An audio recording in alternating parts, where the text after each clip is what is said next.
Chapter 1778.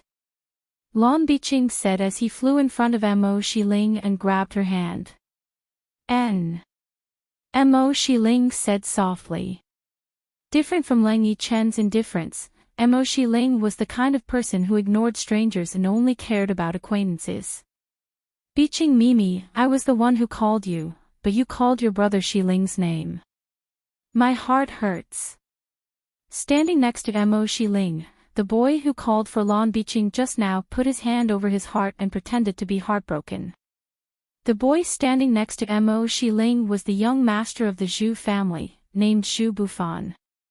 Mo Shiling and Zhu Bufan were the school hunks of the Dark Noble Academy. Their status was about the same as Lang Yichen's group in the Meteor Noble Academy. But in comparison, Mo Shiling and Zhu Bufan's status was higher than Lang Yichen's group. Brother Bufan, don't make fun of me. Lan Biqing immediately acted like a little girl. The Lan family, Mo family, and Zhu family were the three leading families in the Dark Noble Academy. Their status was not something that the Shin family and Lang family could compare to. And Mo Shiling was the strongest in the younger generation among all the aristocratic families. She was also known as the strongest youth. The group of boys and girls standing next to him were all young masters and young ladies of the aristocratic families who were on good terms with the Lan family, Mo family, and Zhu family. Therefore, they all greeted Lan Biqing. Lan Biqing felt that he had a lot of face in front of Yun Jian and this group of people.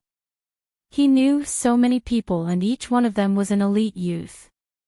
And Yun Jian and this group of people were a bit like country bumpkins entering the city. The more Lan Biqing thought about it, the prouder he became. He didn't know where this arrogance came from. Biqing Mimi, these people are. At this time, Zhu Bufan, who was smiling mischievously, locked his eyes on the group led by Yun Jian and asked Lan Biqing. A group of people who think they are great, I don't know if they are from aristocratic families. Lan Biqing looked at Yun Jian and the others with contempt. Especially when he looked at Yun Jian, Lan Biqing glared at Yun Jian. There was a strong sense of mockery in his words. In the eyes of Lan Biqing and the others, if they were not from the aristocratic families, then they were just ordinary people. It was like a person with a net worth of over 100 million seeing someone with a net worth of over 1 million. Sister Biqing, don't say that. Since we're all here, we're all friends. Zhu Bufan said, but pride was inevitable. Among all the people present, Lan Biqing, Mo Shiling and Zhu Bufan's Lan family, Mo family and Zhu family had the highest status. Even Lang Yichen's Lang family couldn't compare. Therefore, the pride in Zhu Bufan's words was understandable. At this time, Lan Hongtian, who had been waiting on the stage for a long time without a reply, smiled awkwardly. It seems that the girl who claims to be the sorcerer goddess doesn't want to go on stage now. This Lan understands. After the masquerade ball is over, this Lan will invite you up again. Lan Hongtian's words meant that he would not give up until he saw the girl who claimed to be the sorcerer goddess. These words were also directly telling Yun Jian that if you don't show up today, don't even think about leaving. In this regard, Yun Jian narrowed her eyes slightly. After Lan Hongtian's words fell, the masquerade ball began. The music in the ballroom suddenly sounded. This was a masquerade ball.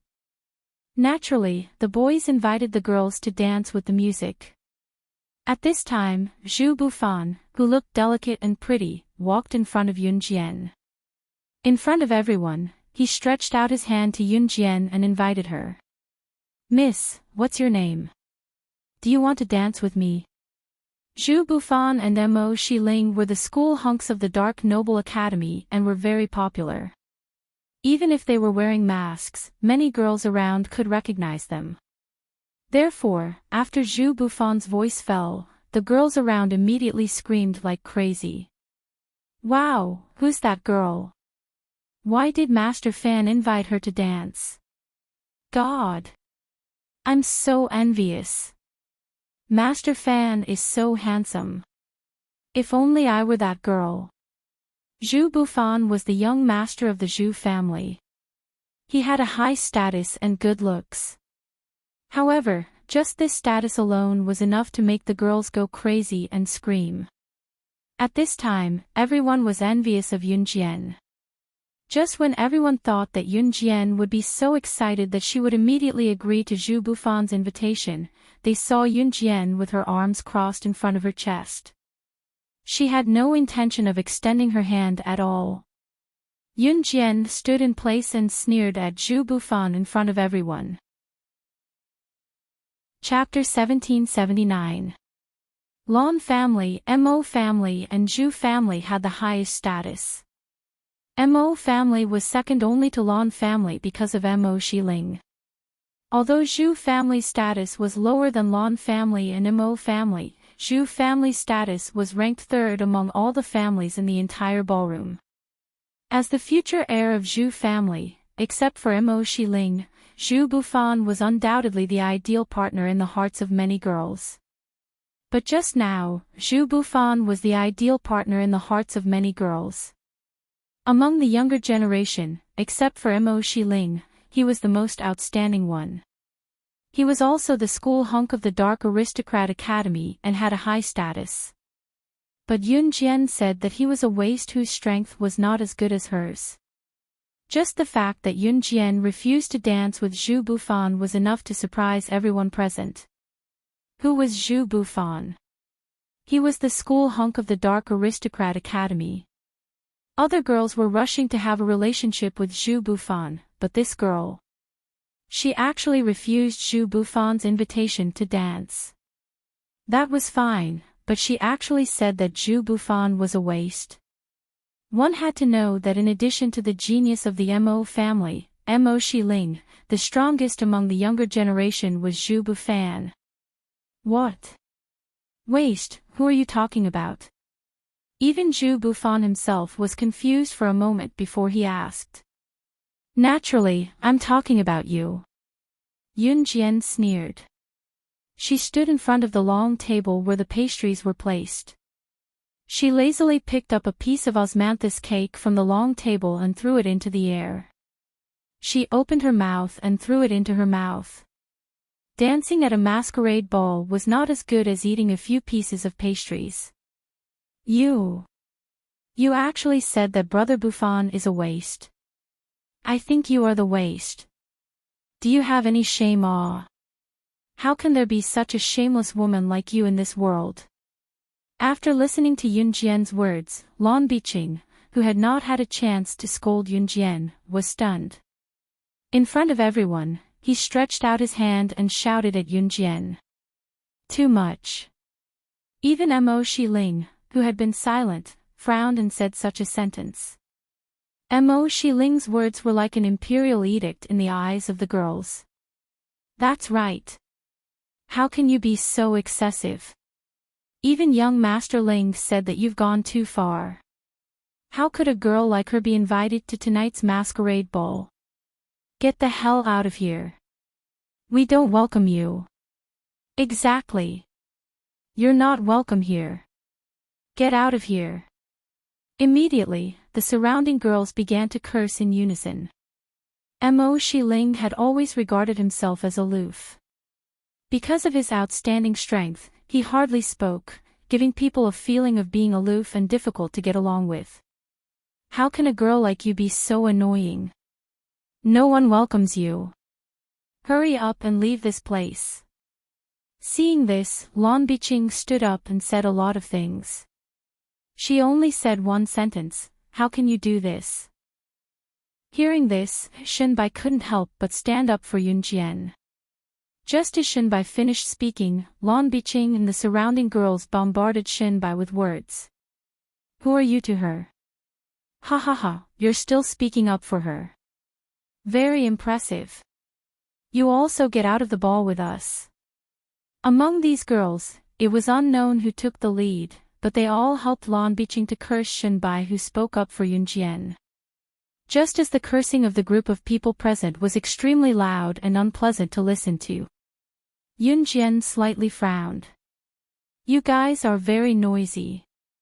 Yunjian's indifferent words came out of her mouth. Isn't that because you're too much? You actually said that our young master fan is a waste, you're the waste. You. When these girls heard this, they became even more enthusiastic. Just as this group of girls opened their mouths and chattered, Yunjian, who had her hands on the pastry table, suddenly stretched out her hands and picked up more than 10 pieces of pastry on the table. In front of everyone, she directly threw the pastry out.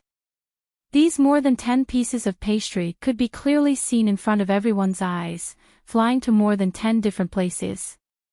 In front of everyone, they blocked the mouths of more than 10 girls who were standing at different angles. All the voices stopped in an instant. Seeing this, Mo Shiling and Zhu Bufan, as well as everyone present, were all shocked. Chapter 1780. There were a few girls who scolded the loudest. When they were scolding Yunjian, their mouths were the biggest. This small piece of pastry flew directly into the mouths of the girls who scolded the loudest. The girls couldn't control themselves and swallowed the unchewed pastry along with their saliva. These dozens of pieces of pastry successfully blocked the mouths of the girls who were scolding Yunjian. Yunjian's words just now made the girls whose mouths were blocked by Yunjian terrified. It also made Mo Shiling, Zhu Bufan and Lan Biqing, who was blocked by the pastry, feel a chill down their spine. More than a dozen pieces of pastry were thrown together. And when throwing, one had to pay attention to the different frequency and speed of these girls' mouths. Only then could all the pastry be thrown into the mouths of these girls. Yunjian's move just now made everyone present tremble. Moreover, she had merely narrowed her eyes and tossed out the pastries as if she was just throwing a few ordinary items. This successfully blocked the mouths of the girls. This throwing technique, how accurate must it be to be able to do this? And Yunjian's last sentence completely shocked everyone present. What did she mean by, "You should be glad that I threw out a pastry and not a blade"? Thinking about it carefully, it really was like this. If Yunjian had thrown a razor blade and not a pastry just now, she would have been fine. Then the girls who didn't spit out the pastry and swallowed it directly, wouldn't they be scared, so scared that their whole body was trembling in panic? All the girls present, including Lan Biqing, were trembling in fear at this moment. God, that speed just now, it's too scary. The bystanders who saw the scene just now were so scared that they screamed. Mo Shiling, who was known as the strongest teenager, also darkened her face in an instant. No one knew better than Mo Shiling how terrifying Yunjian's move was. Not to mention whether he could do it or not. Even if he had to throw 3 pieces of pastries into the mouths of 3 girls who were clicking their tongues at the same time, he would never be able to do it. Not to mention that Yunjian had thrown out more than a dozen pastries. Zhu Bufan was also given a fright. Lin Chui, who had always been against Yunjian, was so scared that she took 2 steps back. She swore in her heart that she would never dare to provoke Yunjian again. Ling Yichen and the other 2 were a little calmer, but they couldn't hide the shock in their hearts. You. Are you trying to be mysterious again? Don't think that your move just now is very powerful. I tell you, my brother Shiling can also do it. No, he's even better than you. Lan Biqing accidentally swallowed the pastry. When she finally regained her senses, she glared fiercely at Yunjian and said those words. Yunjian did not pay attention to what Lan Biqing said after that. She only smiled coldly. It was a mocking smile. After laughing, she reached out to pick up the pastry on the long table and put it in her mouth to chew gently. The venue of this masquerade party was not very good, but the pastries were not bad. Halfway through the masquerade party, the head of the Lan family, Lan Hongtian, stood on the stage again. He held a microphone in his hand, glanced at the audience and smiled. Hey hey hey, the girl who claims to be the witch god, you still don't want to come out? Guess who I've brought to you? After that, a girl in black was brought to the stage. The girl was covered in blood and looked like she had been beaten many times. Chapter 1781. Lan Hong Tian's words spread throughout the scene. Obviously, from the moment Lan Hong Tian appeared, he held the microphone in his hand and asked everyone to gather with the girl who claimed to be the sorcerer goddess. He was confident that he could force Yun Jian out. Of course, the premise was that the girl who claimed to be the sorcerer goddess was indeed the sorcerer goddess of Yulong Continent. If she was not the sorcerer goddess of Yulong Continent, even if Lan Hong Tian brought out his trump card, this girl from the sorcerer tribe, it would be useless. Of course, if she was not the real sorcerer goddess of the sorcerer tribe, then even if the girl who claimed to be the sorcerer goddess appeared, it would be useless to Lan Hong Tian. That's right, Lan Hong Tian wanted to use this girl to threaten Yun Jian. The premise of all this was that Yun Jian was really the sorcerer goddess of the sorcerer tribe.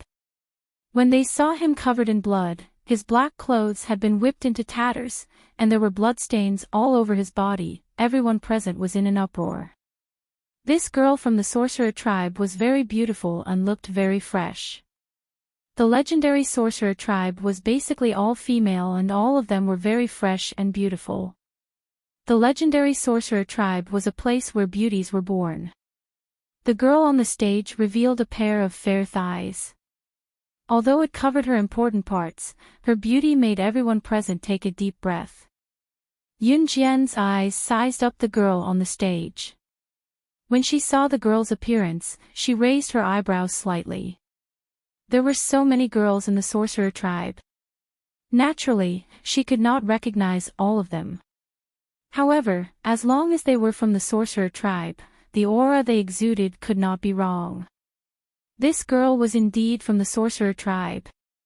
Yun Jian's nonchalant gaze turned sharp at once. Murderous intent appeared. That girl was caught. Why are you angry? This is not your problem. Do you still think of yourself as the sorcerer goddess of the sorcerer tribe? Lan Biqing, who saw the change in Yun Jian's expression, said angrily. Mo Shiling, Zhu Bufan, and everyone present looked at Yun Jian. However, in the next second, Yun Jian did not even look at Lan Biqing and walked towards the stage. She really thinks of herself as the sorcerer god. Let's see how long she can be stubborn for. Lan Biqing had yet to react. Could she be the girl who claimed to be the sorcerer goddess? Seeing Yun Jian walk to the front of the stage and jump onto it with ease, Zhu Bufan suddenly came to a realization and shouted loudly. This time, the attention of Lan Biqing, Mo Shiling, Lin Chui, Shen Bai, and Lang Yiqin, as well as everyone present, was drawn over.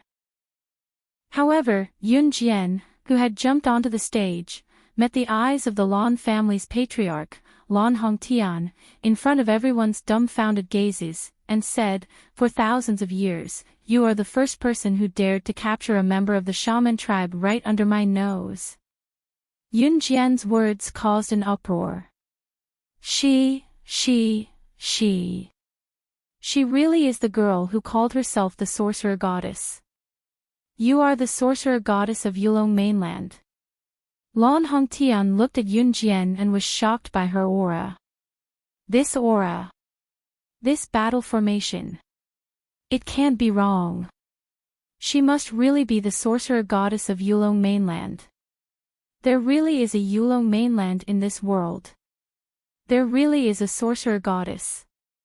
Lan Hong Tian laughed a few times and then suppressed the girl from the shaman tribe. He placed the knife on the girl's neck and ordered Yun Jian, "Listen up. You must listen to my orders in the future. Otherwise, I will kill her." This threat made Yun Jian's lips curl into a beautiful red arc. In front of everyone, Yun Jian walked toward Lan Hong Tian and the suppressed girl from the shaman tribe without fear. She said something coldly that made everyone present go crazy. Since you know that I am the sorcerer goddess of the shaman tribe, then you should know my principles. What principles? Lan Hongtian heard this and took a deep breath and asked. Yun Jian, who was standing on the stage, flipped her right hand in front of everyone and a knife that made all the aristocratic families stand up straight appeared. God-vanquishing blade. That knife was the God-vanquishing knife. The God-vanquishing knife had only appeared in the books recorded by their ancestors. It was said that even the people of Yulong mainland regarded this knife as a legendary weapon. Before the aristocratic families could react, Yun Jian, who was holding the butterfly knife of the God-vanquishing knife, slowly walked toward Lan Hongtian with the knife in her hand.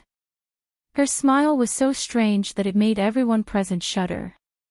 Listen up. I am the daughter of the shaman tribe. The principles of the sorcerer goddess are. Chapter 1782. At this moment, Yun Jian seemed to be a different person compared to the original Yun Jian. The Yun Jian who first appeared in front of Lan Biqing, Mo Shiling, Zhu Bufan and the others was wearing a mask from the masquerade party. She gave people a very mysterious feeling, but just looking at her figure gave people a feeling of extreme beauty. At that time, Yun Jian really looked like a little girl who came to attend the banquet, pure and moving. But throwing away that pure aura, at this moment, Yun Jian gave people the feeling that she was the king of the jungle. Although she was wearing a mask, her words just now coupled with her flamboyant figure at this moment. At this moment, Yun Jian was like a god who controlled killing. Seeing her like this, Lan Biqing and the group of girls who were against her at the beginning were stunned, and it made Mo Shiling and Zhu Bufan's hearts beat violently. So domineering. So arrogant. So arrogant. Yun Jian's arrogant look just now, not to mention the most outstanding genius of the younger generation, Mo Shiling, would not dare to do so. Mo Shiling was afraid that she did not even have the courage to look straight into the eyes of the Lan family's head, Lan Hongtian. Therefore, Mo Shiling and Zhu Bufan, who wanted to tease Yun Jian at the beginning, did not look particularly good. Sorcerer God. Sorcerer God. Sorcerer God. At this moment, the Shen family, who was standing not far away, joined forces with the Leng family and all the other families who fought against the Lan family and shouted at Yun Jian on the stage. Standing on the stage, Yun Jian heard the shouts and naturally knew that these shouts must have been organized by Shen Wei. If they did not fight against the Lan family and this group of families who colluded with each other, when would they? What's more, they had the support of the sorcerer god. Shen Wei was not stupid and naturally understood this point. Yun Jian did not respond. At this moment, her eyes were red as she walked in the direction of Lan Hongtian who was suppressing the witch tribe girl. When the people of Yulong continent came to Earth, they had no spiritual power, but if they used it forcibly, they could still use spiritual power, but they had to pay a price. However, Yun Jian could tell that the young witch girl, who was covered in wounds from the beatings, had no spiritual energy left in her body. He had heard from Shen Wei that the Lan family had gathered together because they wanted to rush back to the Yulong continent one day and attempt to rule the Yulong continent. Therefore, since a few hundred years ago, the Lan family had been researching a potion that could make the people of the Yulong continent lose their spiritual power. And now, the experiment was a success. Needless to say, this young lady from the sorcerer tribe had been drugged with this potion. Hence, even if she was in the Yulong continent, she would not be able to use her spiritual energy. Lan Hongtian captured the young girl from the witch tribe. This action made Yun Jian very angry. What angered Yun Jian even more was that Lan Hongtian had not only captured the young women from the sorcerer tribe, he had also tortured and beaten the young women from the sorcerer tribe. With the god-vanquishing blade in her hand, Yun Jian walked towards Lan Hongtian without stopping. Seeing the god-vanquishing blade in Yun Jian's hand, Lan Hongtian, who was holding the blade against the young woman from the sorcerer tribe's neck, was frightened. He threw away the blade and stepped on the young woman from the sorcerer tribe mercilessly. He then fished out a bottle of potion from his body. "Since you won't listen to me, I won't hold back either. You should have heard of this potion. As long as I sprinkle it on the people of the Yulong continent, you will immediately lose your spiritual energy.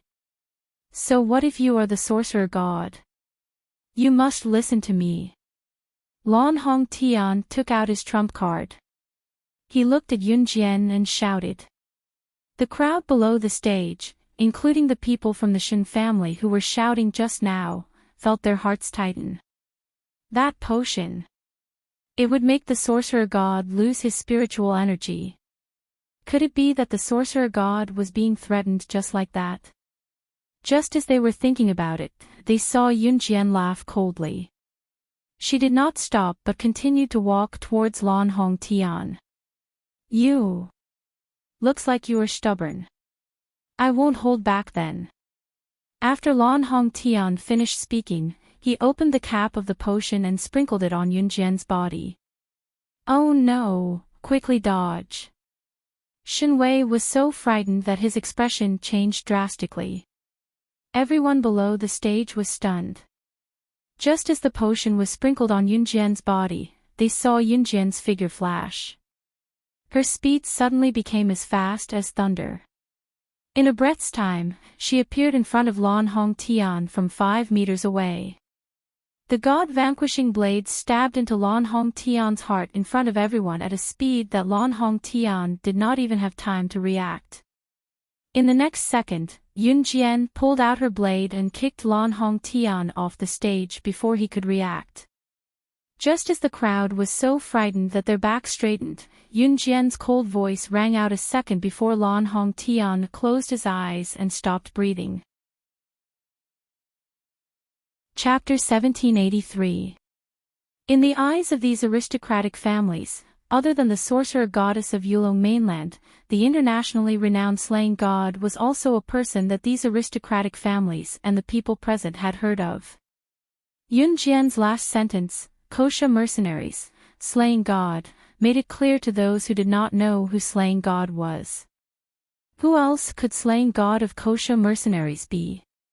Other than slaying god, who was ranked first on the international secret agent ranking, who else belonged to Kosha mercenaries? Many of the students present might not know who slaying god of Kosha mercenaries was, but these aristocratic families' children had been educated by their families since young. They were very familiar with slaying god of Kosha mercenaries. This was a terrifying existence that they did not dare to provoke. Therefore, when Yun Jian finished speaking, everyone present, especially Lan Biqing, Mo Shiling, and Zhu Bufan, including the group of girls who had mocked and ridiculed Yun Jian and were aggressive toward Yun Jian like a machine gun. In the end, Yun Jian sealed their mouths with pastries. Everyone's pupils contracted, their faces were tense, and their mouths were agape. The moment Lan Hong Tian closed his eyes, he heard Yun Jian's voice. It was too late for regrets. The potion that the Lan family had planned for hundreds of years and spent so much manpower and energy to develop was ineffective against the sorcerer goddess. And she was slaying god, ranked first on the secret agent ranking in the country. Even if Yun Jian had lost her spiritual power, with the Lan family's power, forget about capturing Yun Jian, the entire Lan family would have been annihilated. And now, the Lan family was done for. Completely done for. He was also done for. The Lan family's years of hard work were all gone after he had wronged Yun Jian. In that instant, countless emotions flashed through everyone's mind. 3 seconds later, Lan Hong Tian was kicked off the stage. Fresh blood spurted out from his heart and drew an arc in the air. Lan Hong Tian was brutally smashed to the ground and died a tragic death. For those who were stabbed by the god-vanquishing blade, even the gods of deity continent would have their souls destroyed, let alone humans. Lan Hongtian's soul was destroyed. He could not escape. The families who were in cahoots with Lan Hongtian shrank back when they saw Lan Hongtian being stabbed to death by Yun Jian and kicked off the stage. Even the masters of the Mo family and Zhu family, who were in cahoots with the Lan family, did not dare to step forward. The Lan family's patriarch, Lan Hongtian, had committed countless atrocities. In order to develop that bottle of medicine, he had captured thousands of innocent people and killed them for experiments. Since they could not capture people from the Yulong continent, they could only capture ordinary people from Earth. A bottle of potion was very corrosive to ordinary people. As long as a failed product was sprinkled on an ordinary person, that person would be corroded alive and die. Therefore, the God vanquish God experiment was a person. The Lan family's master was Slin. God vanquish Lan Shenwei had long been annoyed by Lan Hongtian's actions of harming the innocent. However, Lan Hongtian and his group were powerful. He could not do anything about them. Now that he saw Yun Jian killing such a heinous person in the form of his soul being destroyed, Shenwei immediately took the lead to call out to Yun Jian, "Sorcerer Goddess! Sorcerer Goddess!" When Lan Biqing realized that his father had been killed by Yun Jian and was about to rush over, the families who were in cahoots with the Lan family had already retreated with their people. The Mo family and Zhu family retreated quickly when they saw this.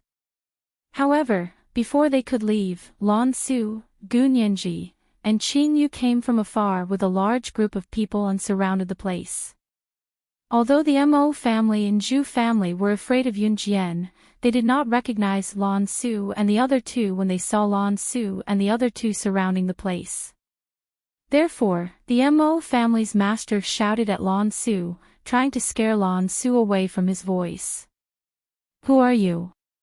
Just as the Mo family's master finished speaking, Lan Su's voice, which was no less loud than the Mo family's master's, rang out. Chapter 1784. Lan Su. You mean Lan Su, the first guardian of the sorcerer goddess in our ancestors' records. The daughter of the sorcerer tribe sorcerer goddess who is second only to the sorcerer goddess in Yulong mainland. Just as Lan Su finished speaking, Master Mo and Master Zhu who were standing beside Master Mo exclaimed in shock. The sorcerer goddess was also a person who was recorded in great detail in the family records of these noble families' ancestors. When the sorcerer goddess was mentioned, Lan Su, as the first guardian of the sorcerer goddess, was also emphasized. It was true that the sorcerer goddess was the pinnacle of existence in Yulong mainland. As the first guardian of the sorcerer goddess, Lan Su's position was also top-notch in Yulong mainland. What? Our ancestors migrated from Yulong mainland hundreds and thousands of years ago and we've never seen anyone from Yulong mainland until now. Why are there so many of them here now? And they're all the legendary figures in Yulong mainland. The Mo family head, who had been shouting at Lan Su and trying to use his loud voice to suppress Lan Su, narrowed his eyes at this moment. He suddenly became timid and didn't even dare to speak loudly. Lan Su, Gu Nianji, and Qing Yu walked toward Yun Jian after getting people to surround the scene. Then, under everyone's watchful eyes, Lan Su and Gu Nianji bowed to Yun Jian the way Yulong mainland greeted the sorcerer goddess. Sorcerer goddess. Yun Jian raised a brow. Since she had been wearing a mask since the beginning, everyone could only see her slim and well-proportioned figure but not her face. Yun Jian had openly exposed her identity today because she was wearing a mask. With so many people present, it was impossible for two students from aristocratic schools to use a 3-hour amnesia serum. The cost was high. If everyone were to use it, Qing Yu would probably chase her all over the streets. Clean up the scene. Take care of all the noble families who have harmed people with the Lan family as the leader. Yulong mainland doesn't need these noble families who have harmed people.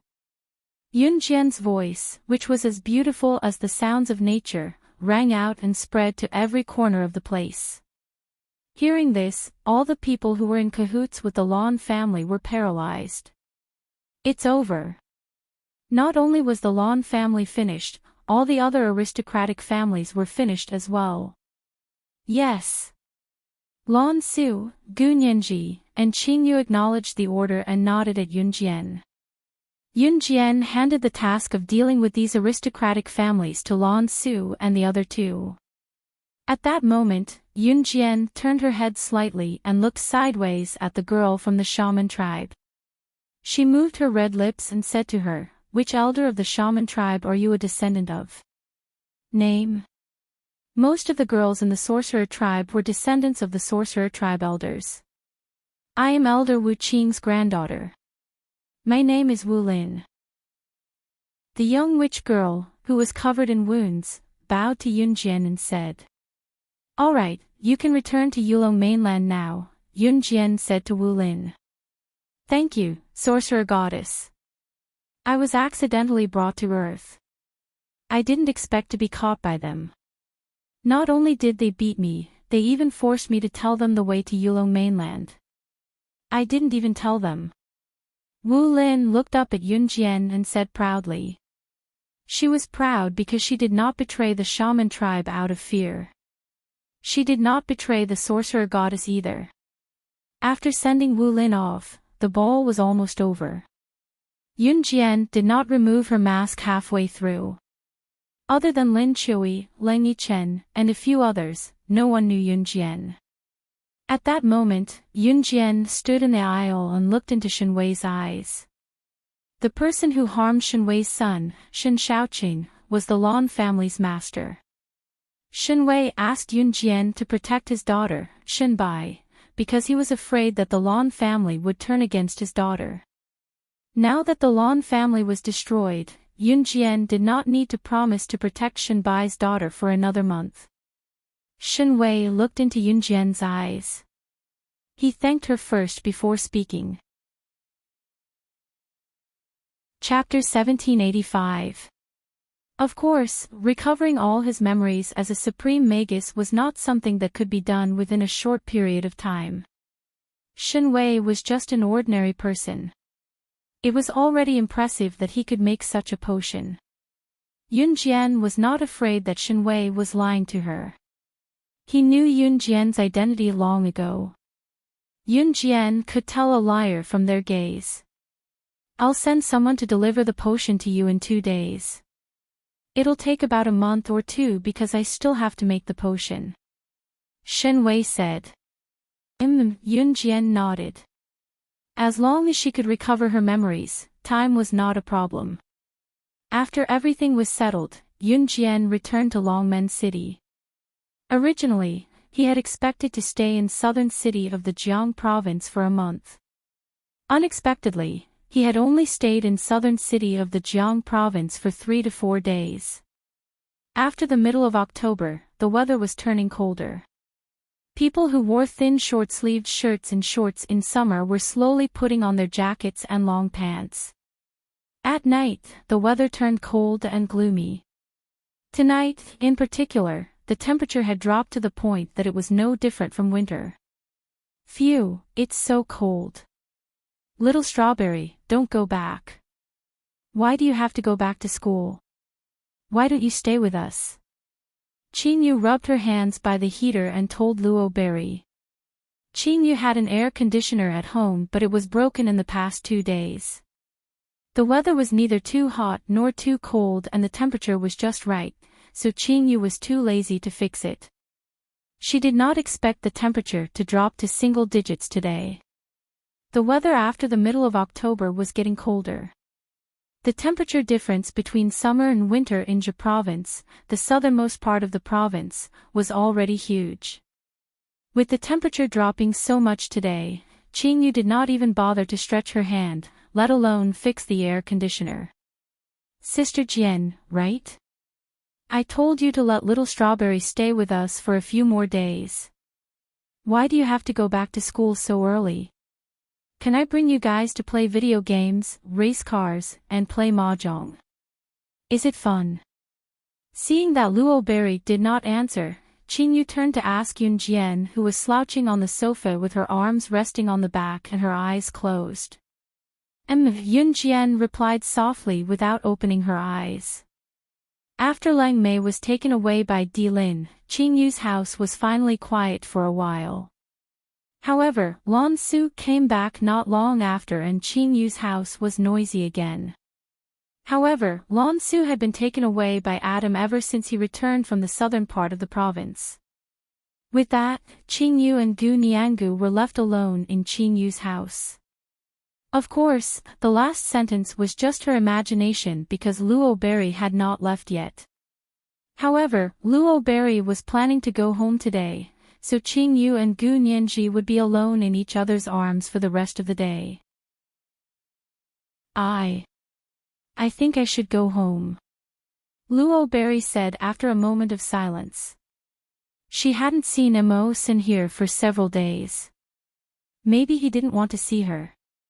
She was such an idiot. Last time, she was almost defiled by her cousin, and he happened to see it. Oh, little strawberry, why are you so stubborn? You still want to go back to school to be abused. Don't go. Stay, sister will take care of you. Qing Yu curled up into a ball from the cold, but she did not forget to ask Luo Berry to stay. It was then that the door to Qing Yu's house opened.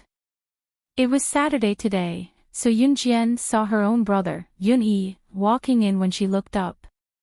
Yun Yi saw Qing Yu curled up into a ball by the stove when he walked in, but he was too lazy to help her. Instead, he went back to his bedroom to grab a blanket to cover her. Yun Yi knew Qing Yu's habits after dating her for so long. Sometimes, when Qing Yu was really frozen into a ball, she was too lazy to walk back to her bedroom to grab a blanket to cover herself. Hence, Yun Yi hurried to Qing Yu's bedroom and covered her with her blanket, mumbling incessantly, "What are you talking about? Why didn't you walk back to your bedroom to get a blanket when you're so cold?" Chapter 1786. Qing Yu and her brother, Yun Yi, were living like an old married couple. Even the way they spoke was similar. Gu Nianji was already used to the way the two of them treated her. She hugged her knees and rolled her eyes. Show off to your heart's content." Luo Berry, who was sitting next to them, could not help having some weird thoughts. If she and Mo Sin could be as loving as Qing Yu and Yun Yi one day, no. What was she thinking? He was Mo Sin, one of the 4 leaders of an Hun group. They were not on the same side. She was not worthy of him at all. She had to erase such thoughts. Moreover, Luo Berry was planning to leave today. She was leaving Mo Sin's world completely. She had never loved before. It was her first time falling in love with a boy. Luo Berry thought that as long as she left Mo Sin's world completely and could never see him again, she would not think about him anymore. Both Gu Nianji and Luo Mei had their own thoughts as they watched Qing Yu and Yun Yi being lovey-dovey. Yun Jian, on the other hand, was used to it. With a small smile, she picked up the TV remote control in front of her and turned it on. As soon as the TV was turned on, the volume was turned up. A loud voice came through as soon as the TV was turned on. "Grandpa, Grandpa. Grandpa. We must save Grandpa." The voice of the super-large anime, Calabash Brothers, rang out. Yun Jian coughed dryly when she heard that. It was obviously the video that Qing Yu was playing. It popped out as soon as the TV was turned on. Yun Jian changed the channel and watched the TV with her arms crossed in front of her chest. Luo Berry was waiting for her family's car to pick her up. Yun Jian did not ask her to stay. Qing Yu was still puzzled. She did not know that Yun Jian had sent a message to someone the moment Luo Berry decided to leave and never come back. If Qing Yu knew that Yun Jian had done that, she would probably jump up and give Yun Jian 2 thumbs up and exclaim, "You're the best." About 15 minutes later. Honk honk honk. Below Qing Yu's suite, there was the sound of car horns honking.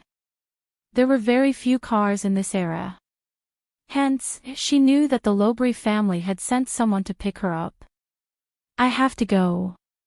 Yunjian, come to our house next time. Qinyu, Gunyanji, brother Yunjian, all of you must come together.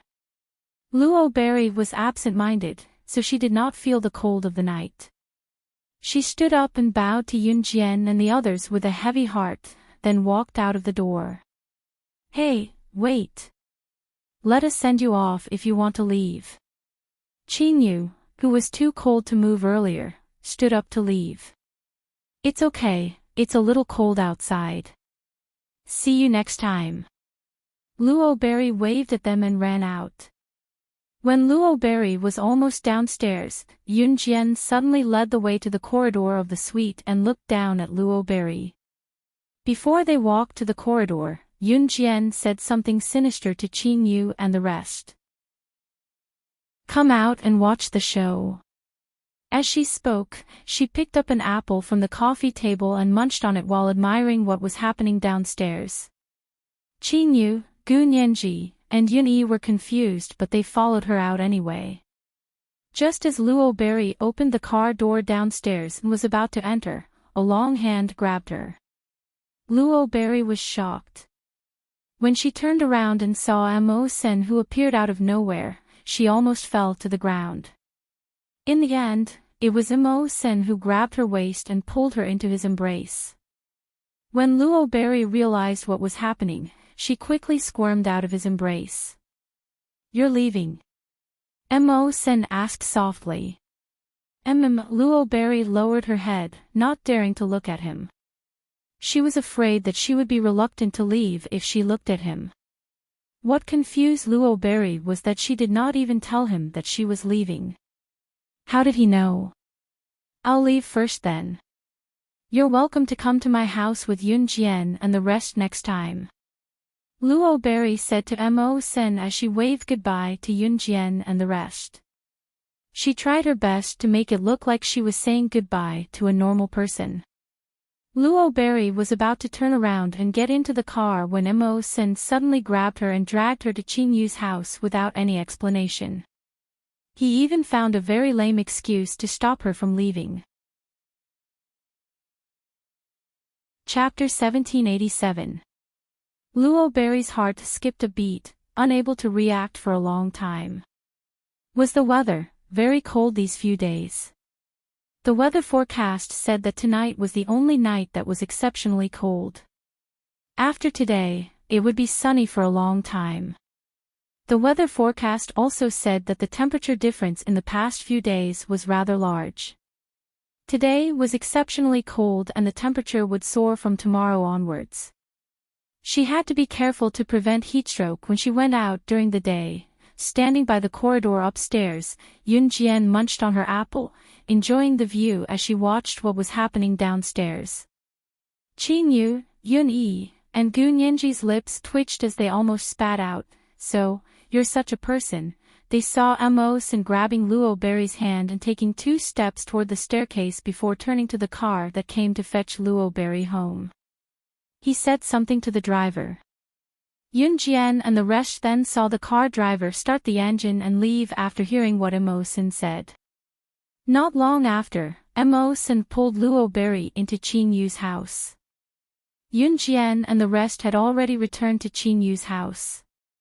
Yunjian sat on the sofa and watched Luo Berry being pulled back by Mo's senator. She smiled and said to Luo Berry, "Welcome back." Luo Berry was still unaware of the situation. She was stunned before replying to Yunjian. Luo Berry turned to look at Mo Sen, satisfaction written all over her face. Although she did not know what was going on, did Mo Sen ask her to stay? He really did ask her to stay. While Luo Berry's thoughts were still running wild, Yunjian had already looked down at her watch and got up to leave. Before she left, she turned to the rest and said, "I'll leave first. My friend is discharged. I'll go fetch her." With that, she strode out of Qinyu's house. Yunjian did not know what happened to Qinyu's house after that. She was on her way to Longmen City People's Hospital. Since she came back early, she could bring forward the matter of retrieving her mentor's letter that was delayed last time. However, Lan Su had been taken away by Adam recently. He said that he was going to bring Lan Su out for 2 days, so this matter was not urgent. The envelope would not run away either. Today was the day Chen Sini was discharged from the hospital after her accident. Although Chen Sini's brain had been closed, she could no longer do strenuous exercise like running for the rest of her life. This was the after effect. Today was the day that Chen Sini would be discharged from the hospital. She would be discharged at night. It was 7:00 in the evening. When Yun Jian arrived at Longmen City People's Hospital, Zhang Xiaofeng and Ling Yichen were already standing at the entrance. Seeing Yun Jian, Zhang Xiaofeng called Yun Jian, "Master. Has Sini been discharged?" Yun Jian nodded and asked. "She's in the car over there. Uncle is handling the discharge procedures for Sini. Sini asked us to wait for you here." Zhang Xiaofeng and Ling Yichen smiled as they led Yun Jian to the car Chen Sini was in. Jian. When Chen Sini saw Yun Jian, she almost jumped out of the car and pounced on Yun Jian, but Zhang Xiaofeng held her down and prevented Chen Sini from doing so. "Don't move. You've just been discharged," Zhang Xiaofeng told Chen Sini as he stood beside Chen Sini. "Okay." Chen Sini stuck her tongue out at Zhang Xiaofeng and told Yun Jian, Jian, "My dad's sending me to my grandpa's house to rest for a few days tomorrow. Do you want to come with me for 2 days?" Yun Jian had not been going to school recently, so Chen Sini had invited her. It was Chen Sini who looked at her with anticipation. Yun Jian smiled and nodded. "Sure. Master, I can go back to school in peace with you accompanying her. I've fallen behind in my homework these few days. It's so frustrating. Chen Sini, you have to compensate me when you're better." Zhang Xiaofeng told Yun Jian when he saw that Chen Sini was recovering well these few days. He then turned to Chen Sini and began to bicker with Chen Sini like he used to. "Got it. Idiot." Chen Sini stuck her tongue out at Zhang Xiaofeng and made a face. Chapter 1788. Jian, I need to pack my things tomorrow. We can only leave for my grandpa's house at 5 in the afternoon tomorrow. My chauffeur will send us there. You can come to my house to look for me then. After joking with Zhang Xiaofeng, Chen Sini turned to stick her tongue out at Yun Jian. Yun Jian nodded. Chen Sini's father arrived after a while. It was Yun Jian who had saved Chen Sini. Chen Sini's father thanked Yun Jian and invited Yun Jian to his house to play for a while and have dinner. Yun Jian rejected both offers. After sending Chen Sini off, Yun Jian went home first. Qin Yiru must be at home now. Gu Junjian would be home for the next few days, so Qin Yiru had already set up dinner early. Just as she reached home, Yun Jian's sensitive ears picked up a few gossipy murmurs beside her when she passed by a corner. It was not unusual for these gossipy women to gather at the intersection and murmur, but what caught Yun Jian's attention was that the person they were murmuring about was Qin Yiru. Yun Jian raised a brow and leaned against the corner of the wall without showing herself, listening to the gossipy women's murmurs from the dark. Hey, do you guys know Gu Junjian from our neighborhood? Didn't he marry a wife called Qin Yiru not long ago? Of course. When they got married, it caused a stir in Longmen City, no, the entire Zhe province. I heard that the red carpet was laid from the bride's house to the groom's house. I've talked to this Qin Yiru you guys are talking about. She's quite a nice person. What they said was just the gossipy women's murmurs. What came next was the main event. Yun Jian narrowed her eyes at that. Then, the gossipy women suddenly huddled together as if they were afraid that someone would overhear them. Their words spread like wildfire. Yun Jian's hearing was good, so she heard everything clearly. Gu Junjian is such a righteous man. He's usually very loving with his wife, Qin Yiru, but his mistress is indecent. Did you guys know that a woman came to Gu Junjian 2 days ago, saying that she was his university classmate? Now that she's divorced her husband, she's purely looking for Gu Junjian to catch up. As a woman, how can I not know what that woman is thinking? She was just thinking that Gu Junjian was rich now. Oh, he was rich, so she wanted to seduce him. You even pretended to be close to Qin Yiru and came here every day to freeload. What kind of woman to be a good woman to her to eat to? Qin Yiru of that family was kind and did not know what that woman was thinking. She's trying to seduce her husband. If this Gu Junjian was someone else, he would have probably gotten together with that woman right in front of her face. Luckily, Gu Junjian is a soldier and is an upright man. He's not seduced by that woman. But no one knows what a man is thinking. Who knows, maybe one day Gu Junjian will be seduced by that vixen. To be honest, if it were me, I would throw that woman out with a sweep of my hand. If she dares to appear in front of my man, I'll poke her *s. All these words came from the same gossipy woman. In the end, even the gossipy woman couldn't help but swear. Hidden in the dark, Yun Jian's eyes glinted sharply. She hadn't been home for a few days, so she didn't know what was going on at home. Sometimes, the gossipy woman's words weren't just gossip. After getting the gist of the situation, Yun Jian went home. The moment she opened the door, she was greeted by an unfamiliar woman instead of Qin Yiru. This woman had big breasts and a big butt, but she had a good figure. Although she was in her 40s and looked much uglier than Qin Yiru, she was younger than Qin Yiru. Chapter 1789. Gu Yunjian's family was rich now. Everyone in the neighborhood knew this. Back then, Gu Junjian and his wife, Qin Yiru, had a grand wedding. A red carpet had been laid out from the bride's house to the groom's house. More than 20 super sports cars had come to welcome the bride. Among them, there were even a few flagship limited edition sports cars. Just this alone was enough to make a group of neighbors envious to death. One had to know that the neighbors in Gu Yunjian's neighborhood were not poor. Gu Yunjian's house was a villa, and this was a villa forest. The neighbors in the neighborhood lived in villas, so naturally, they were not poor. However, compared to Gu Junjian and Qin Yiru's wedding, the neighbors in the neighborhood could not compare at all. The woman standing in front of Yun Jian was called Su Nina. The latter part of her name sounded like a foreigner's name. This was a name that Su Nina's parents gave her to show that she was an intellectual who had gone to university. Su Nina was Gu Yunjian's university classmate. As they lived in the same city, they usually interacted with each other, but not much.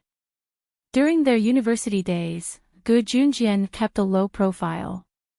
Su Nina thought that Gu Yunjian's family was very poor. During their university days, Gu Junjian and Su Nina had outstanding looks. Therefore, it was inevitable that there would be some people who liked to play matchmaker or tease them to get together. Su Nina thought that Gu Yunjian's family was poor, so she refused to interact with Gu Junjian. Every time she accidentally bumped into Gu Junjian and was teased by the people around her, Su Nina would be filled with dissatisfaction. She would even fly into a rage. After that, the two of them never met again.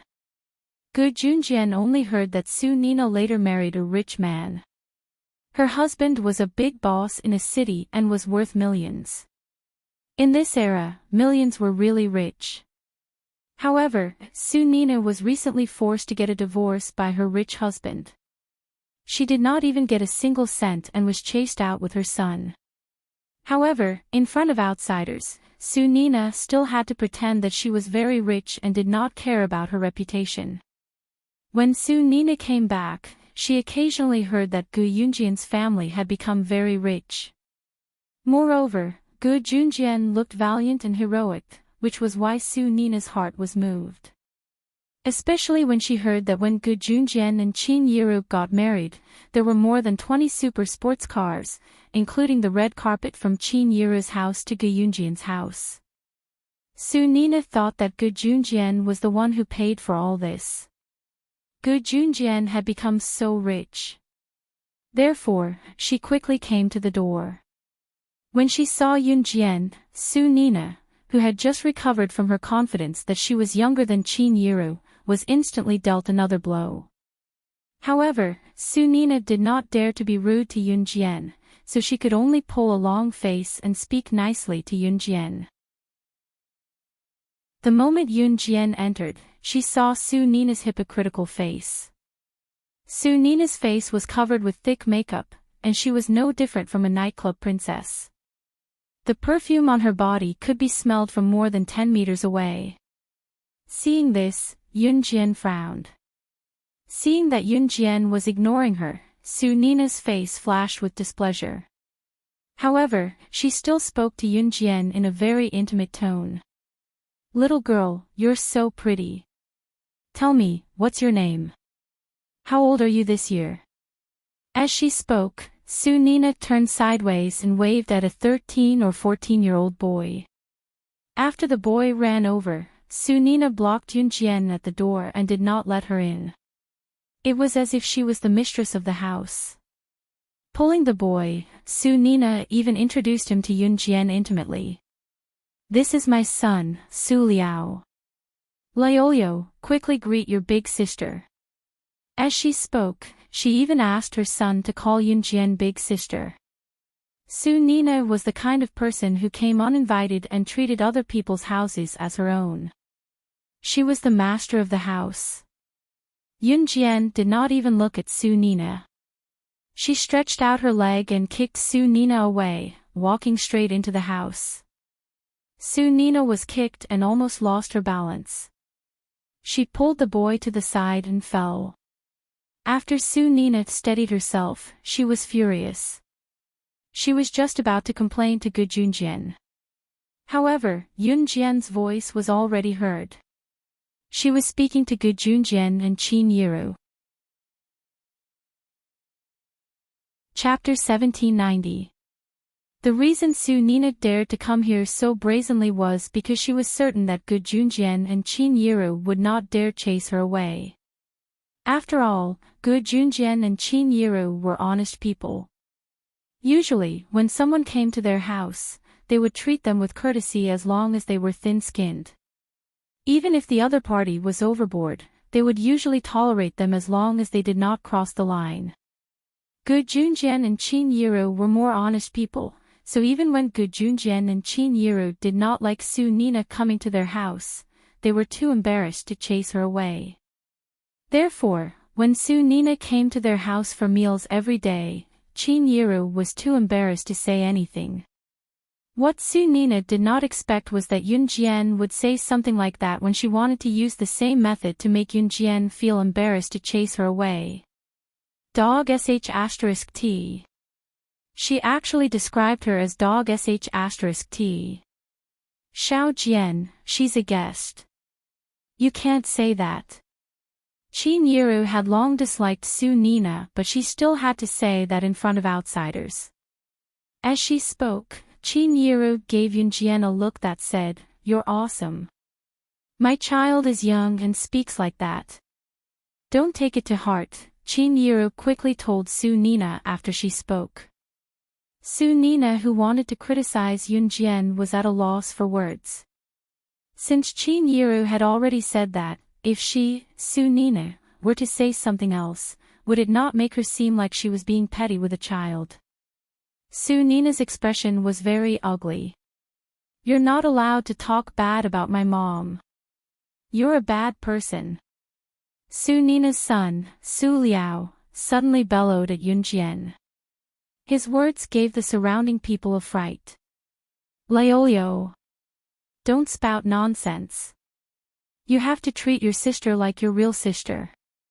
Don't spout nonsense like that next time."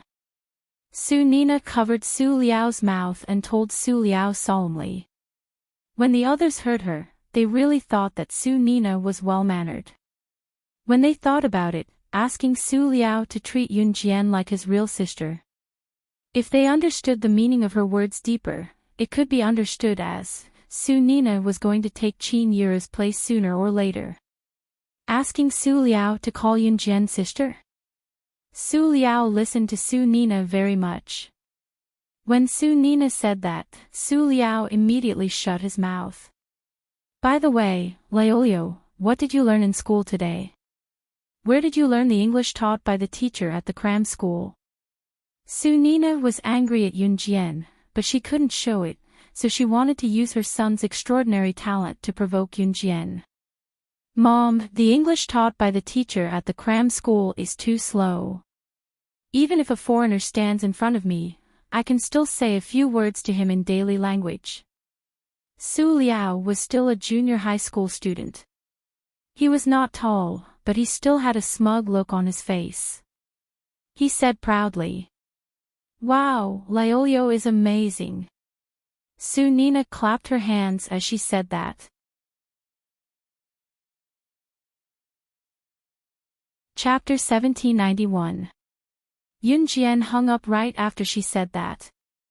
Although the conversation only lasted for a few seconds, this fluent English conversation was definitely not as simple as an everyday conversation. Su Nina and her son, Su Liao, were stunned by the scene. Su Nina, who had just boasted about her son, froze. What did she say just now? She said that she wanted Yun Jian to learn English from her son, but what about Yun Jian? She was able to talk to foreigners. Su Nina was thick-skinned. After a pause, she cast aside her awkward situation and turned to look at Qin Yiru. "Ayo, sister-in-law, your daughter even knows foreigners." The sarcastic tone made Qin Yiru frown. "Xiao Jian knows some foreigners and keeps in touch with them." Qin Yiru smiled politely at Su Nina even though she did not like Su Nina.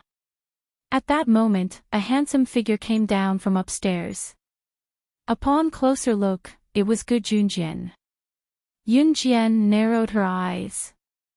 Her mother, Qin Yiru, married Gu Junjian because Gu Junjian was a righteous man who would not have any contact with shady women.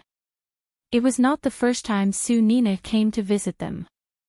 Based on what the gossipy women said, it had been a while. If it was just once or twice, Su Nina was probably here to catch up. As the hosts, Gu Junjian and Qin Yiru should not chase her away. However, it was not the first time Su Nina came to visit.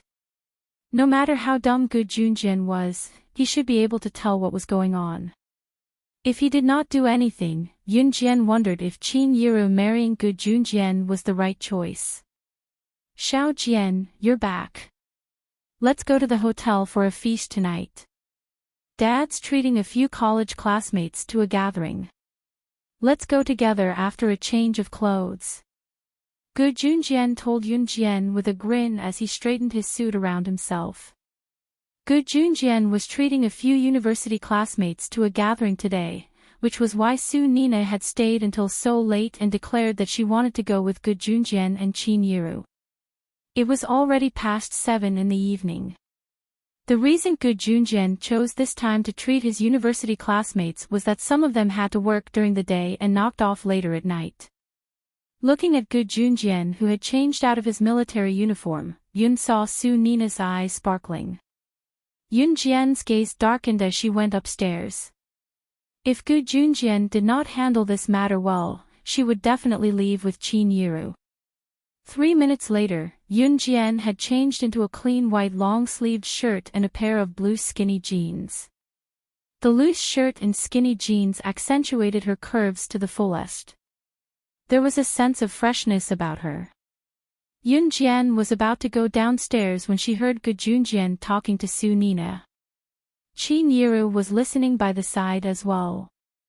However, she heard Gu Junjian say to Su Nina in a serious tone. "Su Nina, Gu Junjian, have always been upright. I've never betrayed anyone. I didn't say it 2 days ago because I wanted to save you some face. Today, I'll be frank with you in front of my wife. When we were in university, our classmates wanted to match us up, but I've never had any thoughts about you. Not in the past, not now, and not in the future. Please conduct yourself with dignity. Chapter 1792. Before Yun Jian went downstairs, she heard Gu Junjian say those words to Su Nina in a very serious tone. Gu Junjian was a soldier. Of course, he wouldn't say something as rude as, "Get out of my house," to Su Nina. However, Gu Junjian wouldn't say anything to Su Nina just because he felt embarrassed and let Su Nina wander around in front of him. He couldn't do that. Qin Yiru was thin-skinned. She was born weak and knew her place. Gu Junjian naturally understood this. However, a man married a wife to pamper and protect her. Otherwise, what was the point of having a man like him? Since Su Nina was so shameless, then he, Gu Junjian, would be the bad guy. Yun Jian, who was standing on the stairs, suddenly smiled. Indeed, it was the right decision to let Qin Yiru be with Gu Junjian. Qin Yiru, who was standing downstairs, was so touched that she couldn't say anything after hearing Gu Junjian's words. On the other hand, Su Nina, who was standing opposite Qin Yiru and Gu Junjian, froze. She didn't expect that the person who exposed her was Gu Junjian. After her face froze for a while, Su Nina looked at Gu Junjian and continued to act pitiful.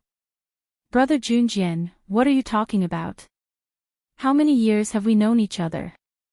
After I divorced my ex-husband, I thought that I had no one to rely on when I came back.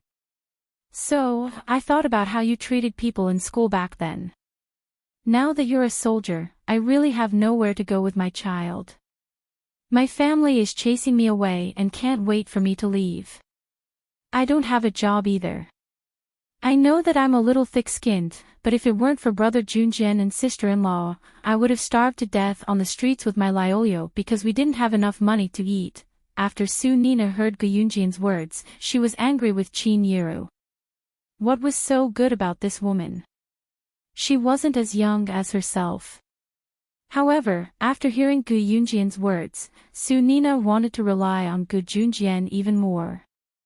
Not only was Gu Junjian rich, he wasn't a womanizer. TSK, if her ex-husband had even half of Gu Junjian's heart, he wouldn't have made her a nun. That bastard. Su Nina was implying that she and her son Su would die if Gu Junjian didn't let her and Qin Yiru, she and her son, Su, would die. Gu Junjian frowned. This woman was really difficult to deal with. Just as Gu Junjian was about to speak again, Yun Jian's voice came from upstairs, one step ahead of him. "Then you can starve to death on the streets for me to see. If you can die, I'll be kind enough to donate money to bury your body." This voice suddenly rang out. It was a stark contrast to Su Nina's soft and weak voice, who was wiping her tears as if Qin Yiru and Gu Junjian had bullied her. Sometimes, if someone was shameless to you, why should you give them face? If they could be shameless to you, then you should let them know what the highest level of shamelessness is. Yun Jian walked down the stairs with a cold expression. She enunciated each word and uttered words that made Su Nina's expression turn uglier. When Su Nina visited Gu Junjian's house for the first time, she saw Qin Yiru. After chatting with Qin Yiru for a while, she knew that Qin Yiru was a soft and weak person. For such a person, even if she stole her man right in front of her, she could only cry in the dark, right? Therefore, when she heard that Qin Yiru had a son and a daughter, Su Nina's first thought was, Qin Yiru's son and daughter were the children of that coward ex-husband, so they probably weren't that powerful. Therefore, her daughter and son must be like Qin Yiru, soft and weak. However, at this moment, Su Nina was wrong. Yun Jian was completely different from Qin Yiru. However, this wasn't the only thing Su Nina was wrong about. "Little girl, how can you say that? If you say that, I want to kill myself." Su Nina wanted to pretend to be pitiful again. She even looked left and right for a place where she could commit suicide. Su Nina thought that Yun Jian would rush up and tell her that she was wrong because she was afraid that she would commit suicide, or that Qin Yiru and Gu Junjian would stop her. However, Su Nina was wrong. Just as she was looking for a place to pretend that she was going to commit suicide, she saw Yun Jian walk up to Su Nina. Yun Jian flipped her hand and a butterfly knife appeared. She swung the butterfly knife twice and placed it directly on Su Nina's neck. Just as Su Nina was about to take a step back in shock, Yun Jian's cold voice rang out.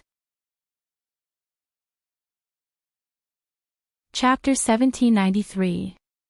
Never in Su Nina's wildest dreams would she have imagined that Yun Jian carried a knife with her.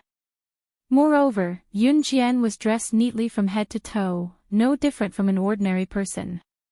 How did she hide the butterfly knife on her?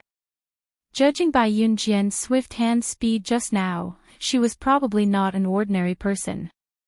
Since Su Nina was Gu Yunjian's university classmate, it was certain that Su Nina had studied in a military school in the past. Su Nina majored in military medicine. However, after she met her current ex-husband, she left with him and did not finish her studies. Having studied in a military school, Su Nina was well aware of how terrifying Yun Jian's technique was when she took the knife and held it against her neck. Even the male students who studied in the military academy couldn't compare to her. Hence, Su Nina's legs went weak from fear. Unable to control herself, she knelt before Yun Jian. When Su Nina's son, Su Liao, saw that his mother was held by Yun Jian with a knife, he did not rush over. Instead, he tore away his mother's hand that was holding Su Nina and ran a dozen meters to the side, hiding in a corner in fear. He dared not come forward to save his mother. Yun Jian smirked at what she saw. Gu Junjian kept quiet on purpose. It was only when Su Nina was pale and sweating that Gu Junjian held back his laughter and pretended to reprimand Yun Jian like an elder. "All right, Xiao Jian, stop fooling around. I still have to treat a few university classmates to dinner later." It was obviously unrealistic to kill Su Nina. This was a lawful society after all. Gu Junjian could tell that Yun Jian was just scaring Su Nina. After all, a woman like Su Nina would probably come to his house again if he did not scare her. Hearing what Gu Junjian said, Yun Jian kept the butterfly knife with a smirk and kicked Su Nina's abdomen, sending Su Nina to the floor. "For my dad's sake, I won't spend the money on a coffin." Yun Jian turned around nonchalantly, her long hair brushing Su Nina's face, stunning Su Nina for a long time.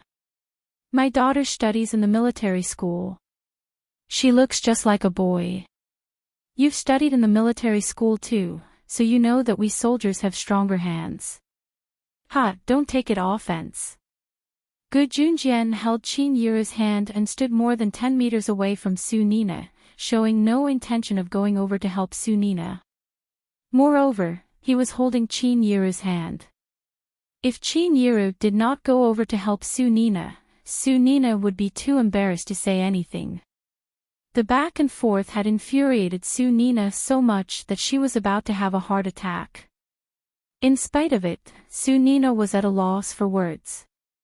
Even her son, Su Liao, had stayed far away just now.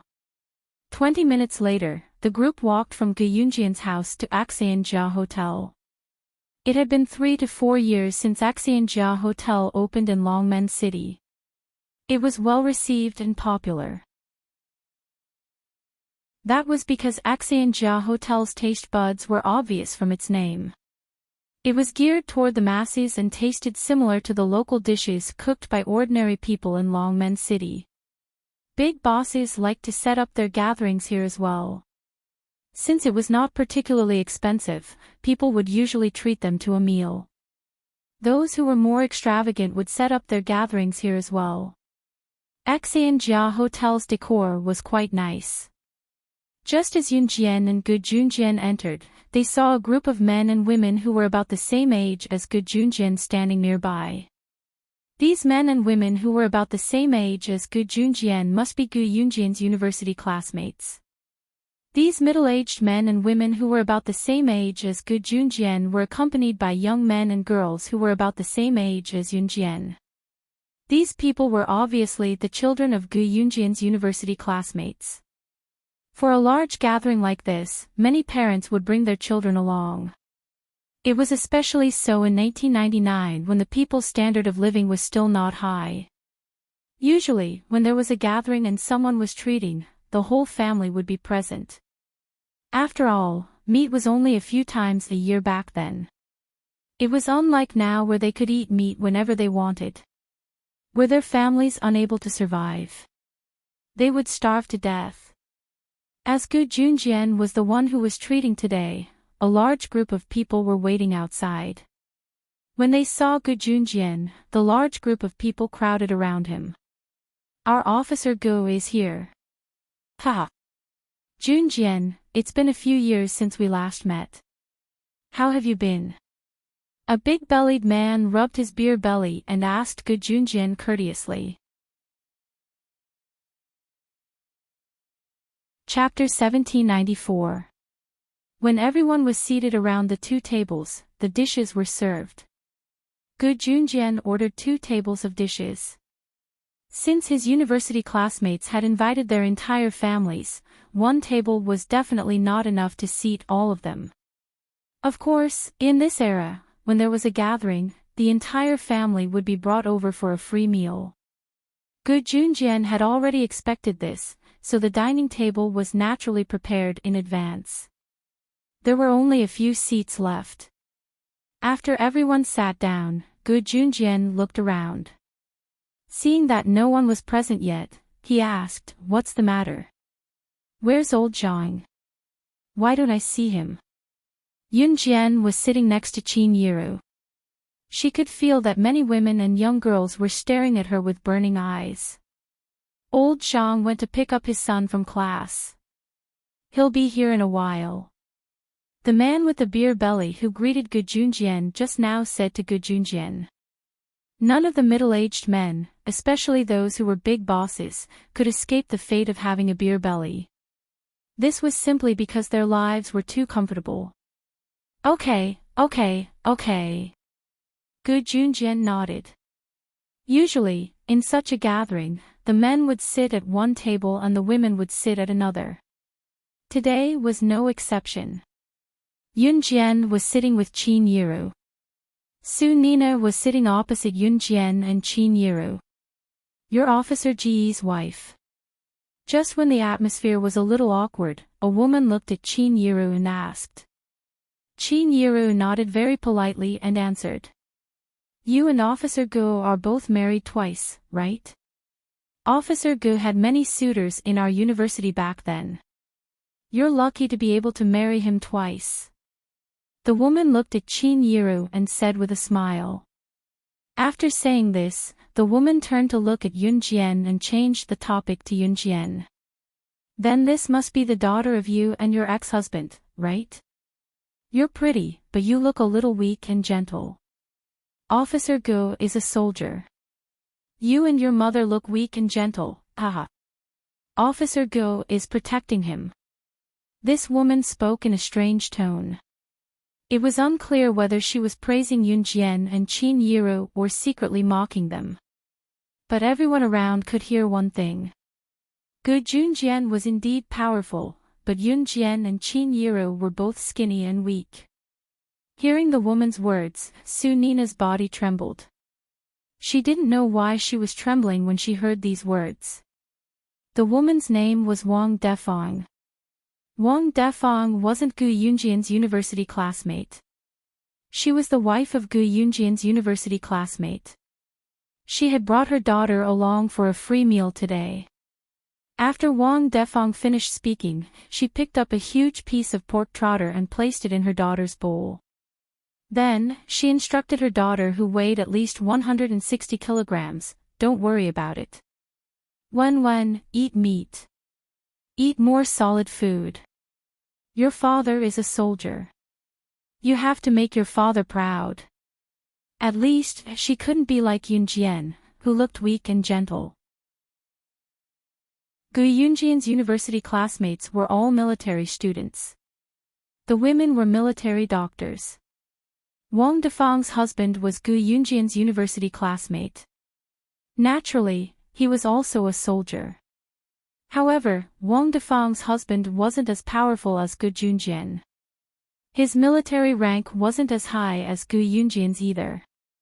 Therefore, Wang Defang was envious.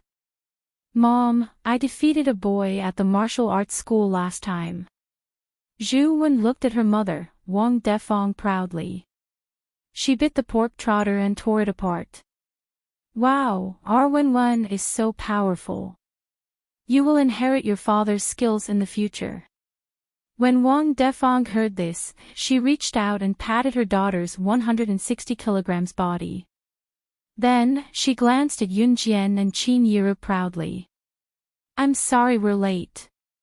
At this moment, a man dressed in formal clothes walked in. There was another person standing next to him.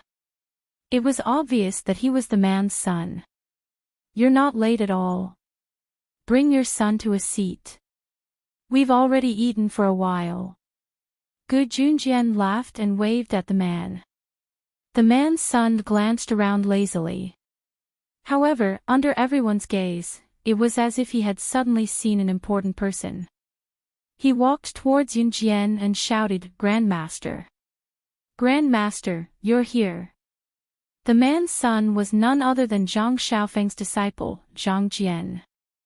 He was the silly fatty nicknamed Little Fatty. Chapter 1795. Zhang Xiaofeng had been hanging around Yunjian recently, but Yunjian had not seen Zhang Xiaofeng's disciple, Zhang Jian, for a long time. Zhang Jian was Zhang Xiaofeng's disciple and also the little fatty in Yunjian's junior high class. He had a dispute with Zhang Xiaofeng in the beginning, but after being defeated by Zhang Xiaofeng, he turned around and became Zhang Xiaofeng's disciple. Zhang Jian had been studying in another province and it was rare for him to come back, so it had been a long time since he met Zhang Xiaofeng and Yunjian. He came today reluctantly, intending to meet up with Yunjian and Zhang Xiaofeng, but did not expect to be dragged to such a meal by his father. However, Zhang Jian did not expect to see his grandmaster here. Therefore, Zhang Jian's dissatisfaction was suddenly filled up, and he skipped to Yunjian in front of everyone. What? What's going on? Even Zhang Jian's father was dumbfounded. Not to mention Wang Defang, who had called Yunjian weak. Wang Defang was completely stunned. Dad, this is the person I told you about the last time, my grandmaster. My master's master.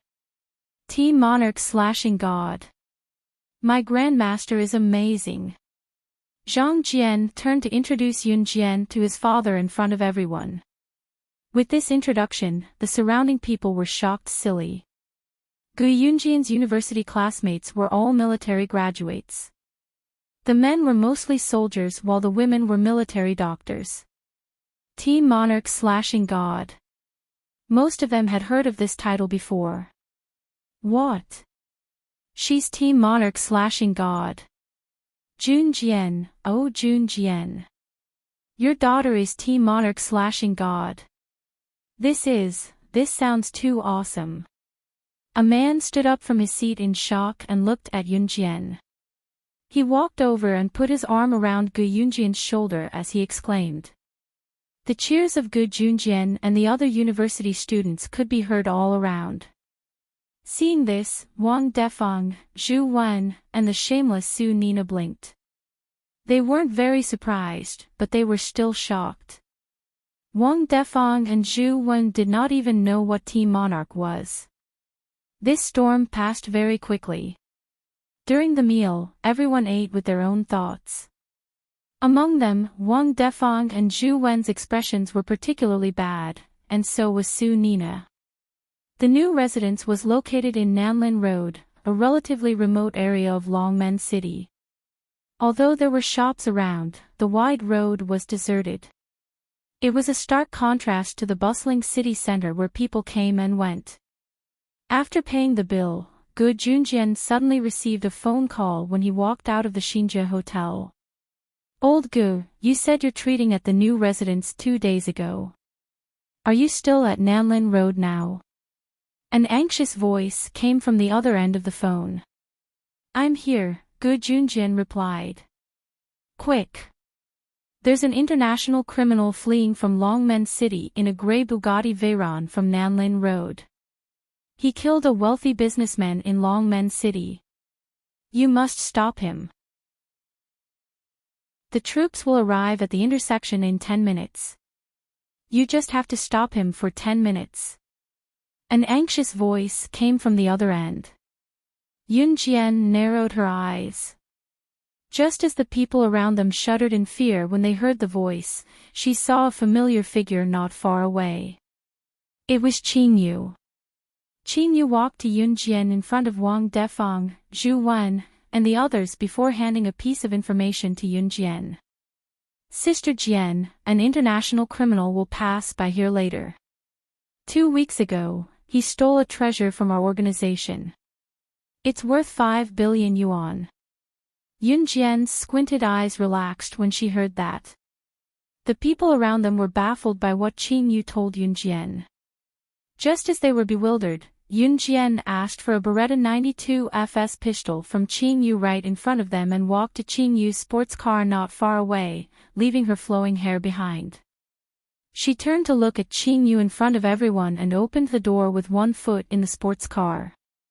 She spoke to Qing Yu with a cold expression like a cold-blooded killer. You're right. Chapter 1796. Qing Yu did not mention what treasure the international criminal had stolen from the Kosha mercenaries, but she emphasized 5 billion. It was not appropriate to mention the treasure in front of everyone as it would cause a commotion. The treasure was a necklace named Eternal. The material of the necklace was unique as it was made of pure natural crystals. After processing, it was made into a necklace that was priceless in the market. It was not an exaggeration to say that the necklace could nourish one's body and mind when worn. It could also prevent some illnesses and even prolong one's life. It was especially suitable for middle-aged people to wear, and Yun Jian had planned to give it to Qin Yiru. The international criminal did not have the ability to steal the necklace named Eternal from the Kosha mercenaries. Yun Jian had sent the Eternal necklace to the factory for the most precise processing. The necklace itself was very valuable, and if anyone saw it, it would attract a lot of people to fight for it. It might even bring danger to Qin Yiru's life if it was given to Qin Yiru. Therefore, Yun Jian had sent the necklace for processing. After the processing, the necklace looked no different from a normal necklace on the surface. However, they did not expect it to be stolen right after the processing was completed and before it could be taken out of the factory. When Qing Yu mentioned that the criminal had stolen the organization's treasure and emphasized that it was worth 5 billion, she was indirectly telling Yun Jian that the necklace for Qin Yiru had been stolen. The Kosha mercenaries did not lack other treasures and Yun Jian did not need them. However, Yun Jian had her eyes on this item and had planned to give it to Qin Yiru. Naturally, she could not watch it be stolen by the international criminal. Yes. Qin Yu nodded and walked over obediently. She walked around Yun Jian to get into her sports car and started the engine. Just as Yun Jian was about to turn around and sit in the front passenger seat, Gu Junjian came over in time. Sit in my car, I'll drive. My car is high, so I can take action after catching up to that car. It was easy for a sports car to chase after a car, but if one wanted to use a sniper rifle to snipe the tires of the car in front, the hit rate would be much higher. Gu Junjian got Yun Jian out of Qing Yu's sports car without hesitation. She retrieved a sniper rifle from Qing Yu's car and followed Gu Junjian to the jeep. Wang Defang and her daughter, Zhu Wen, as well as Su Nina, who had shamelessly stayed at Gu Yunjian's house to freeload meals for several days, all had a change in expression. Junjian, we have to go on such a dangerous mission. How can we let you and your daughter be in danger? Gu Yunjian's university classmates were all soldiers. Naturally, they were very upright. They all rushed to Gu Yunjian's jeep. You! Officer Ji's daughter, why are you joining in the fun? Do you think that adults are not troublesome enough? This is not child's play. Are you trying to drag the adults down with you? Seeing that her husband was tagging along, she knew that this was dangerous. The other party was an international criminal. Wang Defang, who had called Yunjian weak earlier, yelled at Yunjian again. Initially, Wang Defang was too lazy to care about Yunjian, but her husband was tagging along. What if something happened to her husband because of Yunjian? Wang Defang dared not imagine it. Officer Ji's wife. Your daughter's tagging along. Isn't she causing trouble for them? She hasn't graduated from the military school yet. Why is she in such a hurry to show off? Why doesn't she go to school to show off? Why must she join in the fun? Does she really think she's something? Wang Defang panicked when she saw that Yunjian had gotten into the jeep. She turned to yell at Qin Yiru. Qin Yiru ignored Wang Defang and merely smiled. Qin Yiru knew about Yunjian's identity, but she was thinking that it would be dangerous if her daughter did not tag along. Before Gu Junjian drove the car away, Yunjian left Qin Yu a message. Chapter 1797. After Yunjian asked Qin Yu to stay behind to protect Qin Yiru, the jeep sped away at lightning speed. Gu Yunjian's jeep had 3 rows of seats. The driver's seat and the passenger seat could fit 2 people, the left and right seats in the second row could fit 2 people, and the last row could fit 3 people if they squeezed together. There was a total of 7 people. Yunjian was sitting in the second seat by the window while Gu Junjian was driving. Other than Yunjian, there were 5 of Gu Yunjian's university classmates who got into the car. When the jeep sped away, Wang Defang's cursing could still be heard in the wind. Yunjian narrowed her eyes. She left Qin Yu where she was, so she was not afraid that Wang Defang would do anything to her mother. I've calculated. The gray Bugatti Veyron should be here soon. Junjian, turn the car to the main road. We'll be able to track it if we keep an eye out there. The middle-aged man who sat next to Gu Junjian was Yu Chaoning. Among the group, he was the one who was doing the best other than Gu Junjian. Yu Chaoning lowered his head to look at the watch on his wrist as he spoke seriously. There were a few intersections in Nanlin Road. No one could guess which one the international criminal would escape from. If they missed the international criminal, Gu Yunjian's mission would be considered a failure. However, there was a main road in Nanlin Road. They would have to pass through that main road if they wanted to pass through these intersections. Yu Chaoning was amazing. He could calculate the time and roughly predict when the international criminal would arrive. He asked everyone to keep an eye out at the main road so that they could chase after the car once it left. After Yu Chaoning finished his words, the people around him started searching. Super, you're really good at this. We'll depend on you to find the international criminal's grey Bugatti Veyron. Thank goodness you're here. Super, you're really a super. If this international criminal escapes from right under our noses today, do you still want our old faces? Gu Yunjian's university classmates chatted with each other as they searched for vehicles passing by. When going out on a mission, the scariest thing was not being able to find the target. To put it bluntly, if you can't even find your target, what kind of mission is this? Might as well go home and stay there. In any case, you won't even have the luck to meet the target. It was as if you suddenly wanted to go to the toilet or take a dump, but you couldn't even find a latrine. How could you find a latrine to take a dump? At this time, it was crucial to have someone with quick reflexes to lead everyone to the correct location to find the target. Just as everyone was looking for a target and praising Enchanting to the extreme, a delicate female voice that was even more pleasant than a singer's rang out, startling everyone present. Drive the car to the third intersection. He will definitely pass by the third intersection. Even Enchanting, who had a very accurate estimation, didn't dare to make a conclusion on which intersection on Nanlin Road the international criminal would take. Hence, he asked Gu Junjian to drive the car to the main intersection and wait there. No one present had any intention of looking down on Yunjian. However, how could Yunjian be so sure that the international criminal would escape from the third intersection? Why would he definitely pass by the third intersection? If we stop the car in the wrong direction, we'll miss him. If we stop the car at the main intersection, even if we discover that his car is further away from us, we can still chase after him. A middle-aged man looked around and asked Yunjian in a serious tone. This was a mission. It wasn't child's play. He will definitely take the third intersection. Yunjian pursed her lips and repeated. Chapter 1798. In response to Yunjian's insistence, the man remained silent for 2 seconds and did not respond to her. Yunjian was Team Monarch slashing God. She was not as simple as she looked. However, at that moment, time was money.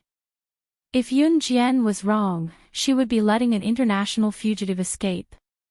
She couldn't bear the consequences of her actions. What should we do? Should we listen to her? An honest-looking man sitting in the last row paused for 2 seconds before asking. No. This mission is not a game.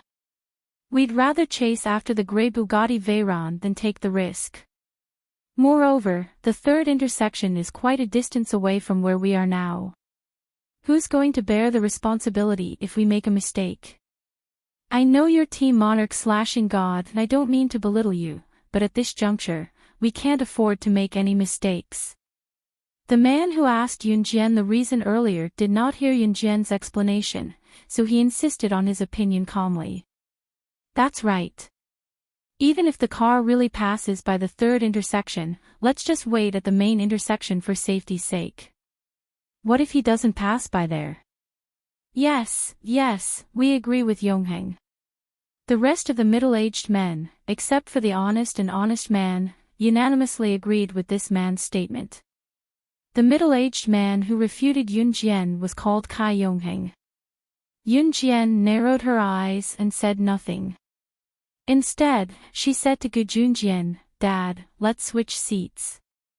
I'll drive. Since they did not believe her, she would wait and see. Even if they were to chase after the Bugatti Veyron at the third intersection, it would not be a problem for her. You'll drive. Do you have a driver's license? The man named Kai Yongheng asked again. It was obvious that this man named Kai Yongheng was very old-fashioned. Just as Kai Yongheng finished his sentence, the honest man sitting in the third row suddenly pointed into the distance and exclaimed, That grey Bugatti Veyron. Grey Bugatti Veyron, that's the one. I can't be wrong. They saw a grey Bugatti Veyron speeding toward them from afar. It was heading toward the second intersection. It's heading towards the second intersection. Army construction, start the car. Kai Yongheng was excited. The second intersection wasn't particularly far from here, but it wasn't particularly close either. He could still force himself to keep up. They saw the grey Bugatti Veyron make a big turn at the intersection. Just when everyone thought it was going to the second intersection, it suddenly narrowed the curve and slipped into the third intersection. It really went to the third intersection. Did that mean that Yunjian was right? Kai Yongheng's face stiffened, and he didn't react for a long time. The distance from here was not short at all. Moreover, it was very likely that they would lose the car. Kai Yongheng and everyone else regretted that they had stopped Yunjian from speaking. At this moment, Yunjian had quickly swapped seats with Gu Junjian. She sat in the driver's seat, started the engine, released the clutch, and stepped on the accelerator. The car rushed out in a single file and chased after the gray Bugatti Veyron. The few people sitting in the car leaned forward fiercely. They grabbed the armrest as fast as they could and stared at Yun Jian driving. It would take some time to drive from here to the third intersection. By that time, the gray Bugatti Veyron would have already bypassed the street at the third intersection and turned into another intersection. Although this wasn't the downtown area, a car driving on the road would disappear in a few seconds. You wouldn't even know where it had driven to. Yun Jian led everyone around a few intersections at the fastest speed. Every time they passed by an intersection, they would move as fast as lightning. Moreover, every time they were about to hit someone's house, they would move forward fiercely. Everyone in the car was so scared that their faces turned pale. That car has already disappeared. Can you really find it? Can you really find it? Just as Kai Yonghen finished speaking, Yun Jian had already led everyone to a deserted and flat road. They saw that gray Bugatti Veyron was speeding ahead of them more than 10 meters away. It has already left you behind. How can you still find it? Moreover, it wasn't the first time that she had calculated so accurately. Kai Yonghen's eyes widened in shock as he asked Yun Jian. Yun Jian's smirk was reflected in the rearview mirror as she suddenly stepped on the accelerator and uttered something that left everyone dumbfounded. I'm not going to let you go, but I'm going to let you go. Chapter 1799. There was a certain degree of arrogance in Yun Jian's words, but it made everyone gasp at her words. If Yun Jian had said that earlier, they would have thought that she was boasting. However, judging from the accuracy of Yun Jian's guess, including how she drove the jeep at lightning speed to catch up with the gray Bugatti Veyron that they had lost, everyone believed Yun Jian completely. Since she dared to say such words, she definitely had the confidence to back it up. Team Monarch/God was no ordinary person. They had thought of it before, but never had they expected Yun Jian to be so capable. This ability made everyone at the scene go crazy. While they were still in shock, Yun Jian gestured to Gu Junjian. As the jeep drove, she switched seats with Gu Junjian. Hold the steering wheel tight and don't let go of the accelerator. It's noticed that we're tailing it.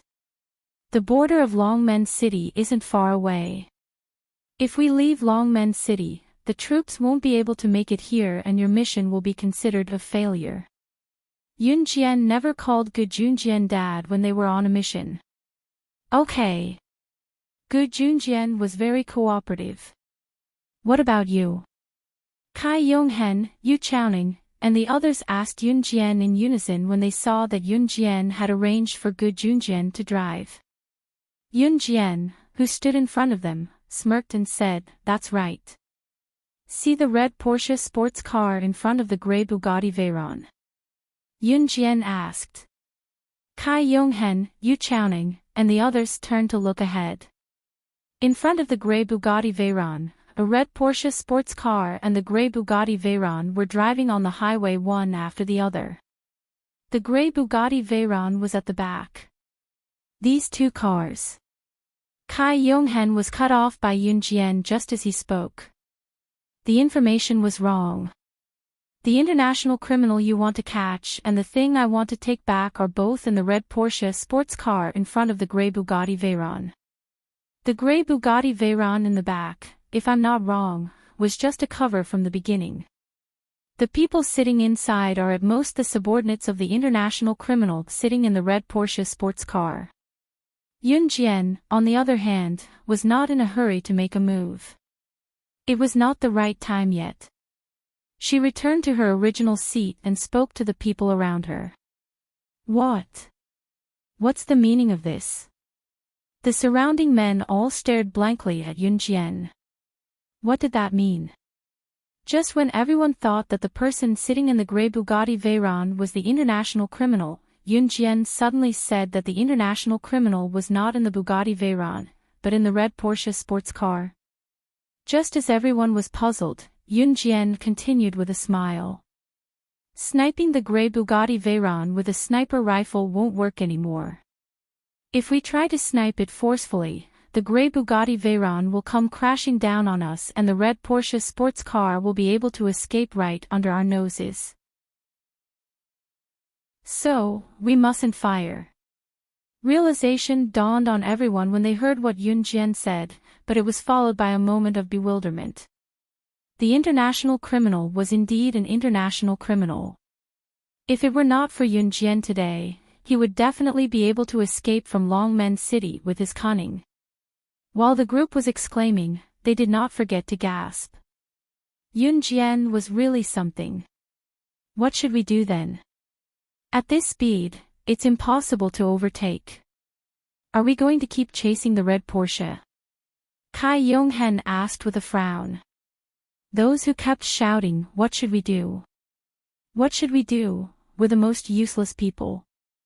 Chase after the grey Bugatti Veyron as fast as you can, Yunjian suddenly told Gu Junjian with a frown.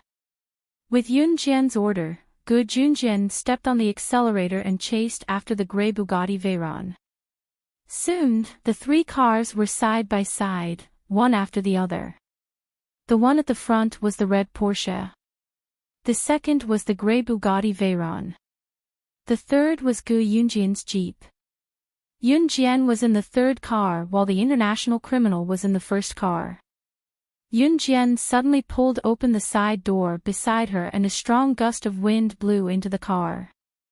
Seeing Yunjian standing up, Kai Yonghen, Yu Chaoning, and everyone else stared at her with widened eyes in horror. Kai Yonghen, in particular, asked Yunjian fearfully in front of everyone. Chapter 1800. If you could be like me, risking your life for survival and victory in every mission, you wouldn't be the coward you are today, Yunjian suddenly said to Kai Yonghen as she stood up. The meaning behind her words was profound at first, but after listening closely, one could understand what Yunjian was trying to say. Sometimes, gambling with one's life might not necessarily result in one losing one's life. On the contrary, those who were so worried that they did not dare to step forward would die the earliest. Whether it was Yunjian who was slaying God in her past life or Yunjian after her rebirth, she had always found a way out for herself in a hopeless situation. This was because she had always believed in one thing. She might not be as good as many people, but when she was forced to a dead end and was forced to take another step back, there was a bottomless abyss below her. She would then cut off all thoughts of retreating. She would then unleash a strength that exceeded her own instincts and become the best of the best. Yunjian's words gave Kai Yonghen and the group of men a lot of motivation. This was something that even a teenage girl like her could do, yet they were afraid of it again and again. Just when Kai Yonghen, Yu Chaoning, and the rest were stunned by Yunjian's words, Yunjian had already grabbed the handrail in the car and jumped out of the car. Even if an ordinary person wanted to jump out of a car, they would prepare for half a day, just like how they would hesitate for half a day before jumping out of a long jump. However, Yunjian did not hesitate at all. She did not care if she succeeded or not, she grabbed the handrail and jumped out of the car. And at this moment, the scene that made everyone present so shocked that it was as if they had stopped breathing was the most exciting and blood-boiling scene that they had ever seen in their entire lives. They saw Yunjian, who had jumped out of the car, grab the handrail. Even though the car was speeding, she did a flip at the speed of 1 second and threw herself onto the car roof. The people in the car did not even hear the sound from the car roof. However, they knew that Yunjian did not miss. That meant that Yunjian was definitely on the car roof. When an ordinary person jumped from one place to another, there would definitely be a loud bang. However, when Yunjian jumped onto the car roof, she controlled her strength so lightly that there was no sound at all. This scene caused everyone present to be so shocked that their faces turned pale. That was too amazing. What she did was not something that could be done by an ordinary person. However, that was not the most shocking part. In less than 3 seconds, a petite figure appeared in front of the driver's seat's glass. Yun Jian took 2 consecutive leaps and arrived in front of the red Porsche in a flash. In the blink of an eye, she had jumped from the third car to the first car at a speed of more than 100 kilometers per hour, despite the fact that she had not been thrown out of the car at all. That girl is too terrifying. I've never seen such a terrifying person. This frightening thinking ability and her nimble movements. Could she be some international big shot? One of the men exclaimed. As soon as the exclamation ended, the first red Porsche suddenly turned to the side and braked in front of everyone. Seeing this, Gu Junjian immediately turned around. The grey Bugatti Veyron also stopped. When Gu Junjian stopped the car and everyone got out, they saw that Yun Jian had already forced the red Porsche to stop. Then, she pulled out a figure from the driver's seat. The owner of the figure was a man in his 40s. The man was holding a box in his arms. It was Yun Jian's necklace. Yun Jian stepped on the head of the man who had fallen to the ground in front of everyone and sneered at the man.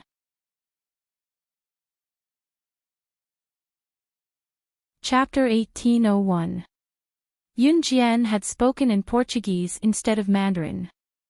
The people present had limited exposure to languages, so naturally, they could not understand what Yun Jian was saying. However, the man who was being held down by Yun Jian could understand. Since the man was an assassin, he must have been trained and learned many languages. Perhaps the man knew fewer languages than Yun Jian, but the Portuguese that Yun Jian used was definitely something that the man knew. Since there were quite a number of people who spoke Portuguese around the world, there was a high proportion of them who received missions there. Naturally, it was one of the languages that they had to learn. As expected, the man's face darkened as soon as Yun Jian finished her sentence. From afar, Gu Junjian, Yu Chaoning, and Kai Yonghen could clearly see the man's complexion change at lightning speed. His face, which had a trace of blood, suddenly turned pale. If you dare reveal my identity in public, it won't be as simple as death. Just as Kai Yonghen, Yu Chaoning, and the rest were shocked by what Yun Jian had said, Yun Jian spoke again. She continued speaking to the man in fluent Portuguese.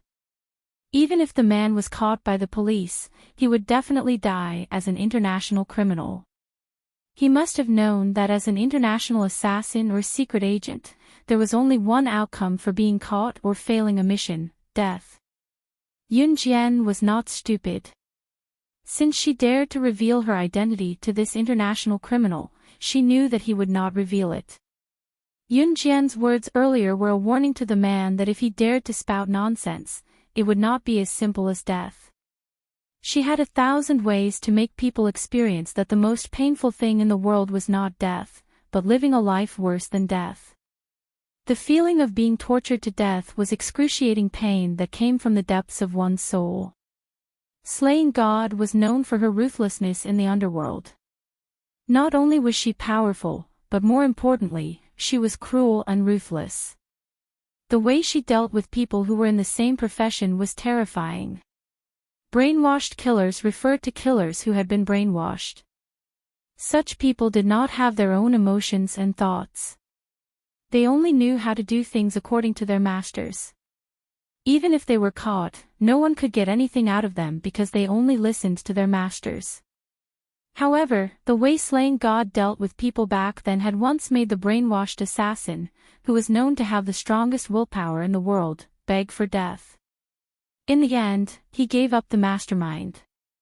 Of course, the man believed that Yun Jian had the ability to capture him from the police and make him suffer a fate worse than death, a fate worse than death. Therefore, the man would rather be caught and executed by the police than reveal Yun Jian's identity. No one knew what Yun Jian said in the language of the country, but everyone could clearly see the man's body tremble slightly. As a grown man, his head was stepped on by Yun Jian. Not only did he not feel humiliated, but he was so scared that his whole body trembled. Whether it was Gu Junjian, Kai Yonghen, War Yuchaoning, all of them were dumbfounded at this moment. It wasn't the first time they had caught such a felon. Not to mention that the man in front of them was an international felon. Even if it was an ordinary felon, when they were about to be caught by the police, they would take the last resort to ask for help to fight for a chance to escape. No one would want to give up hope of survival. But what did they see? Why was this international criminal, this man, running away so vigorously just now? He looked like he would rather die than submit. Now that Yun Jian was stepping on his head with her foot, he did not feel humiliated at all. Instead, he was trembling all over. Was he afraid of Yun Jian? Why? Was it because of what Yun Jian said in the language of the country? Kai Yonghen could not hold back his words. He walked up to Yun Jian in front of everyone and looked at her.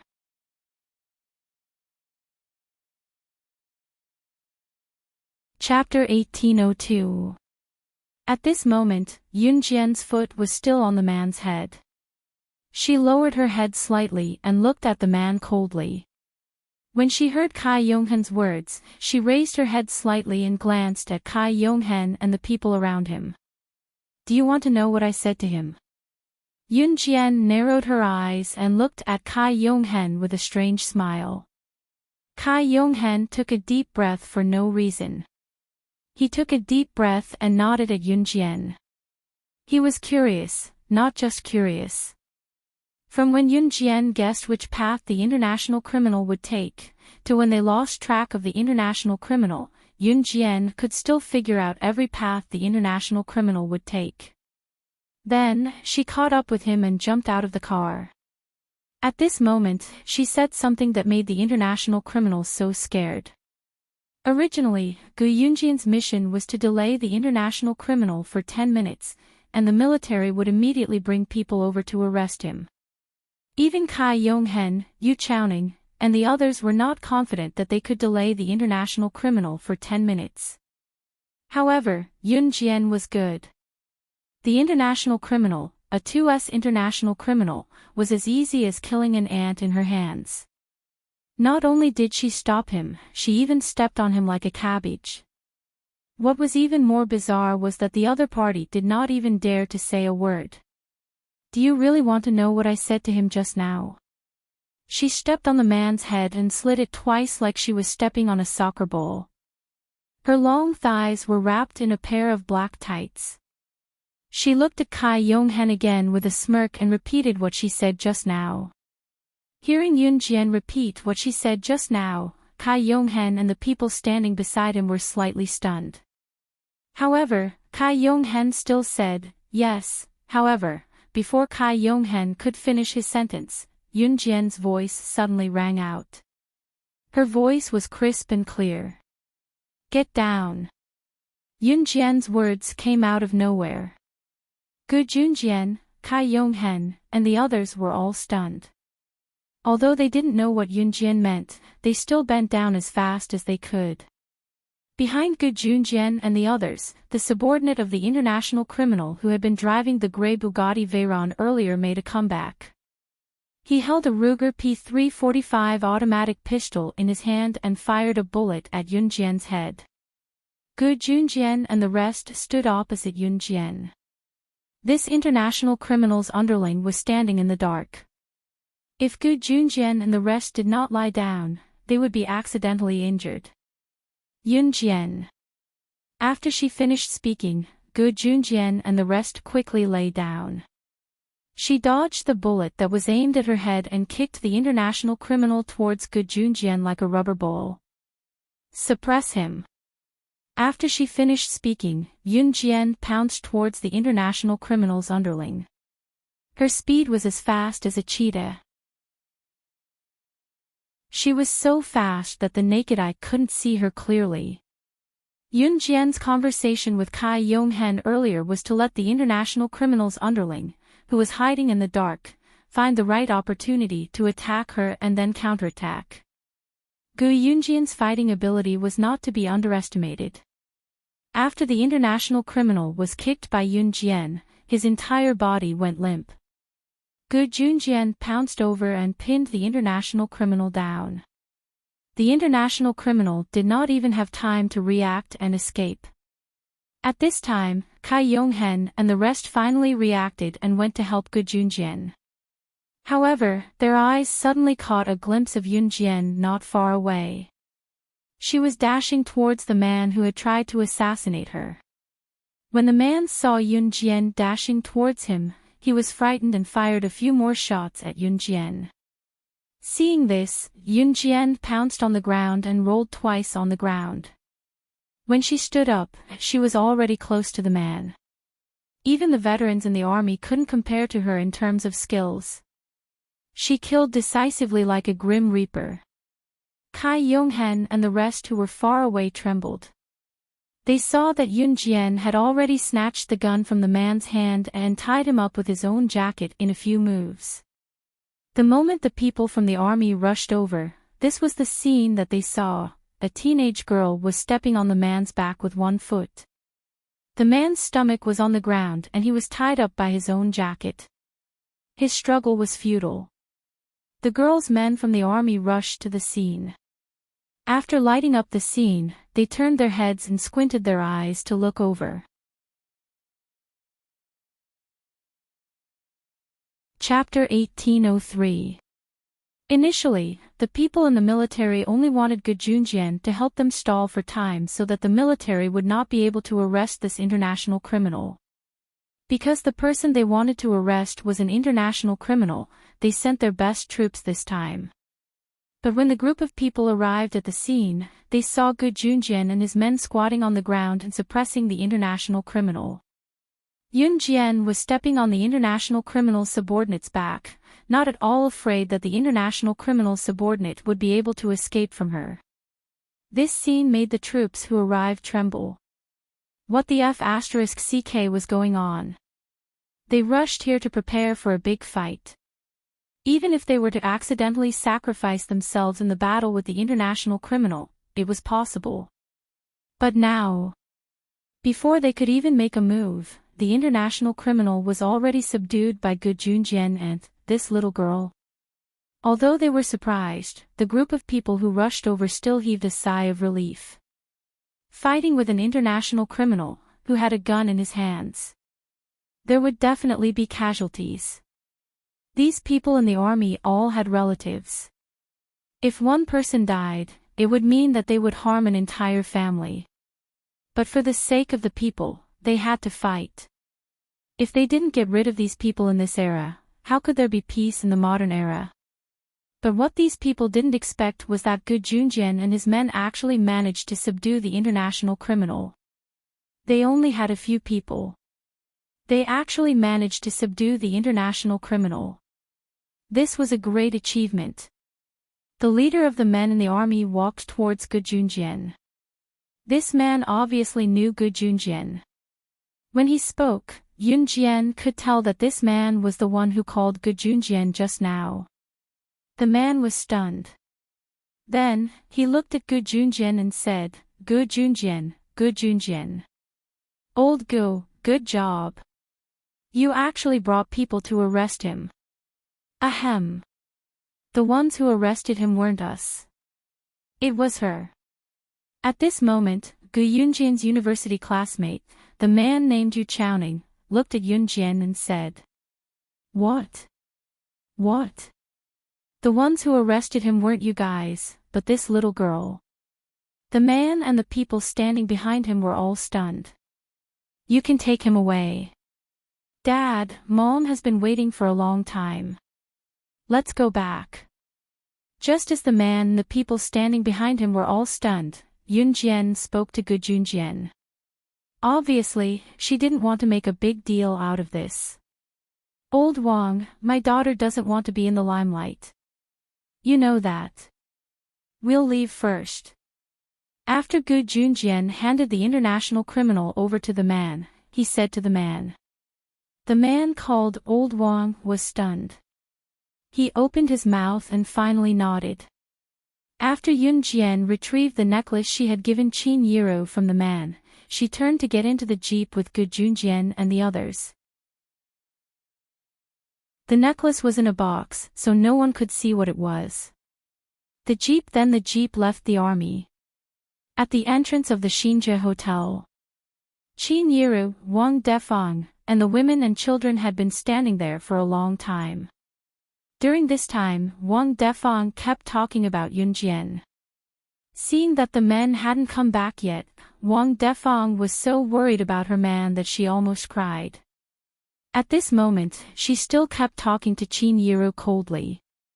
Why did you let that little girl go with you? Are you trying to make trouble? If my man can't come back because of that little girl, I'll kill you. Wang Defang spoke eloquently, and the words that came out of her mouth were very unpleasant. Just as Wang Defang was talking non-stop, Gu Yunjian's jeep drove back. Seeing that the men had returned safely, everyone present heaved a sigh of relief. When Yunjian and the others got out of the jeep, Wang Defang, who was relieved, walked over and grabbed her man's hand. She started talking again. Dear, are you okay? That little girl didn't make trouble for you, right? She's so troublesome. She doesn't have the self-awareness of a child. She only made trouble for the adults. This kind of person is the most disgusting. Wang Defang used her loudspeaker to talk to Yunjian and Qin Yiru. Su Nina, who was standing next to her, also raised her head. She was very interested in listening to Wang Defang scolding Yunjian and Qin Yiru. However, just as Wang Defang was scolding Yunjian and Qin Yiru, Wang Defang's man suddenly shouted back at Wang Defang. If it wasn't for Junjian's daughter, we wouldn't have been able to catch up with that international criminal. Not to mention whether or not they could catch him. If the higher-ups give us a reward this time, all the rewards should go to Junjian's daughter. Chapter 1804. Wang Defang was not wise, but Wang Defang's husband was still a very wise man. As a soldier, his thoughts were naturally not like Wang Defang's. Wang Defang opened her mouth, but in the end, she could not say anything. Her husband actually said that everything that happened just now was all thanks to Yunjian. Without Yunjian, they would not have been able to complete the mission. This explanation shocked Wang Defang so much that she was stunned. Then, Su Nina, who was beside her, also trembled. Hey! You guys don't know, but that international criminal just now, what international criminal is that? Yunjian's daughter just stepped on that international criminal's head, and that international criminal was so scared that he was trembling all over. Now that the incident had passed, Gu Yunjian's university classmate used a storytelling tone to narrate what happened just now. I'll say. Even if Yunjian's daughter just exploded that international criminal's head, that international criminal did not dare to say a word. Yunjian's daughter is simply too amazing. Ha ha ha. Gu Yunjian's university classmate was getting more and more excited as he spoke, but what he said scared Wang Defang and Su Nina so much that their faces turned pale. Especially when he said that she exploded that international criminal's head, Su Nina looked deeply at Yunjian, and her face turned pale. Su Nina had been staying at Gu Yunjian's house for the past few days to freeload, and she was already shameless to the extreme. Later, when Gu Junjian told her about it, Su Nina's reaction told everyone that no matter what he said, she was still going to freeload at his house. However, at this moment, Su Nina looked at Yunjian, and her face turned pale. She was really scared. Who could tell her why Qin Yiru looked so easy to bully, but she actually had such a terrifying daughter? At this moment, Su Nina was hugging her son, Su Liao's head, but she was thinking in her heart. She would never go to Gu Yunjian's house again. It was too scary. Compared to her own life, going to Gu Yunjian's house was simply risking her life. Hence, Su Nina slipped away without anyone noticing, and she did not even say goodbye. When Yunjian saw this, a cold smile formed on her face. Naturally, she knew what Su Nina was thinking. Once she was home, she took a shower and packed her luggage simply. Tomorrow, she was going to the countryside with Chen Sini. She was going to stay there for a period of time, so naturally, she had to bring some necessities. The moment she went to bed, she heard a text message notification sound from her phone. There was a text message from Huaxia's text message, "Where are you going tomorrow? Go to bed, sleep early." She's text a text message a text a reply. She replied to replies text a reply to him reply to reply a reply to reply. Take a guess, to. After sending the text message, Yun Jian turned off her phone and went to sleep. Ce did not send any more text messages, because he knew that Yun Jian was about to fall asleep. The next day, when Yun Jian arrived at Chen Sini's house, she saw Zhang Xiaofeng helping Chen Sini to load her bags into her car. When he saw that Yun Jian was carrying a simple shoulder bag, he looked at Yun Jian and shouted, "Master." Obviously, Zhang Xiaofeng was going to the countryside as well, and he had probably asked for leave from school. Chen Sini had already gotten into the car. She had just recovered, and it was not suitable for her to stand for too long. Now, her head was leaning against the car. "Have you set off?" Yun Jian asked Zhang Xiaofeng as she spoke. "Master, we're waiting for one more person." Zhang Xiaofeng smiled wickedly at Yun Jian, as though he was betraying his master. Yun Jian glanced sideways at Zhang Xiaofeng. Just as she was wondering what Zhang Xiaofeng's expression meant, someone suddenly wrapped his arms around her waist, and a fresh, familiar scent wafted into her nose. It was him. Ce hugged Yun Jian intimately from behind. "Big brother Ce. You're here. Haha. I'll leave first. I'm going to look for Sini." Zhang Xiaofeng laughed as he glanced at Ce. Then, he ran into the car like a wisp of smoke. He originally wanted to call Ce Grand Master since he was his master's husband. Chapter 1805. Yun Jian was still puzzled yesterday about why Ce had sent her a message asking her where she was going, but she did not think much about it. Today, Ce had appeared. She pressed her lips together as Ce hugged her from the back. Yun Jian looked up at his handsome face and asked, "Didn't you go back to the organization?" "I'm done with the organization. I'll be by your side for the time being." Ce looked at Yun Jian lovingly, only reflecting her in his deep and beautiful eyes. It was Zhang Xiaofeng who told Ce that Yun Jian was going to the countryside to accompany Chen Sini to recuperate. Ce rarely appeared in the past few days after he received the news. He would either show up for a while or leave after a while, staying in the organization to finish all his work and plan to go to the countryside with Yun Jian. Leaving all the worldly affairs behind, no one could disturb him and Xiao Jian in the tranquil environment of the countryside. Ce had even sent Adam and Immerse away this time. Before he came to look for Yun Jian, Ce had told Adam and Immerse to go wherever they liked.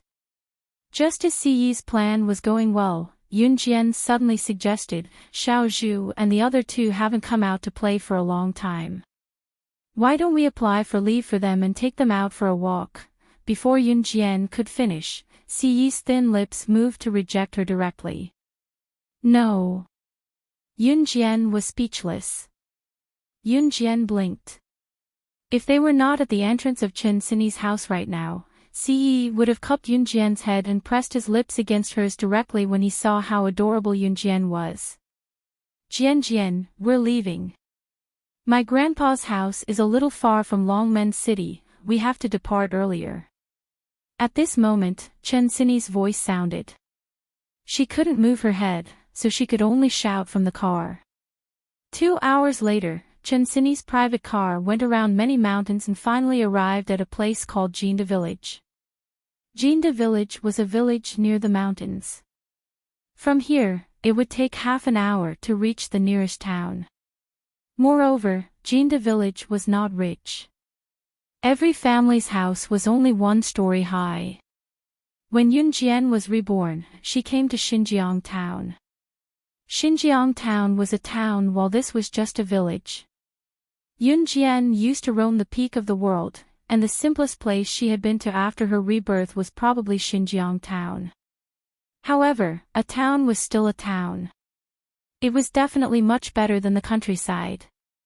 The people in Jinda village were poor and there was no place to work. They had to go to town to work, but the daily trip to town was not enough to cover their salary. Therefore, the people here usually farmed for a living. Chen Xinyi's family was not poor. Her mother had asked her grandpa to leave Jinda village more than once, but he refused to leave. Since her grandpa's wife, Chen Xinyi's grandmother, had passed away early, Chen Xinyi's grandfather and grandmother had been living in Jinda village since they were children. From learning how to walk to running and jumping, getting to know each other, getting married and staying together for the rest of their lives, Chen Xinyi's grandmother had passed away early. Her grandpa did not leave because he did not want to leave the land where he had lived with his lover for the rest of his life. When one was gone, it was an obsession to stay with a hometown that had changed. Some people could stay with this obsession for the rest of their lives. We're here. This is the place. Chen Xinyi told Yunjian as she turned to look at Yunjian after getting off the car with Zhang Xiaofeng's help. The car was parked at the village entrance. After Yunjian and the rest alighted, the car drove back to Longmen City. It was already 7 in the evening when they left at 5. There was still a hint of afterglow lingering in the sky, looking beautiful.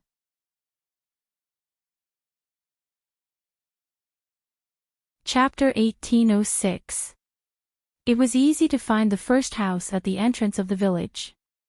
The houses here were all 1 story high and were not made of cement. Instead, they were made of mud and tiles. These mud and tile houses were still left in many villages in the modern era and were not demolished. Many villages in the modern era had been replaced with mud and tile houses. However, in 1999, most of the houses in the villages were still mud and tile houses. These houses did not look sturdy and were very simple. It was obvious that these were the houses of the poor. However, in this era, all the houses in the villages were like this. Those who could build cement houses were the richest in the village. The roads in the countryside were not like those in the town or the city. The roads here were all bumpy and filled with cement.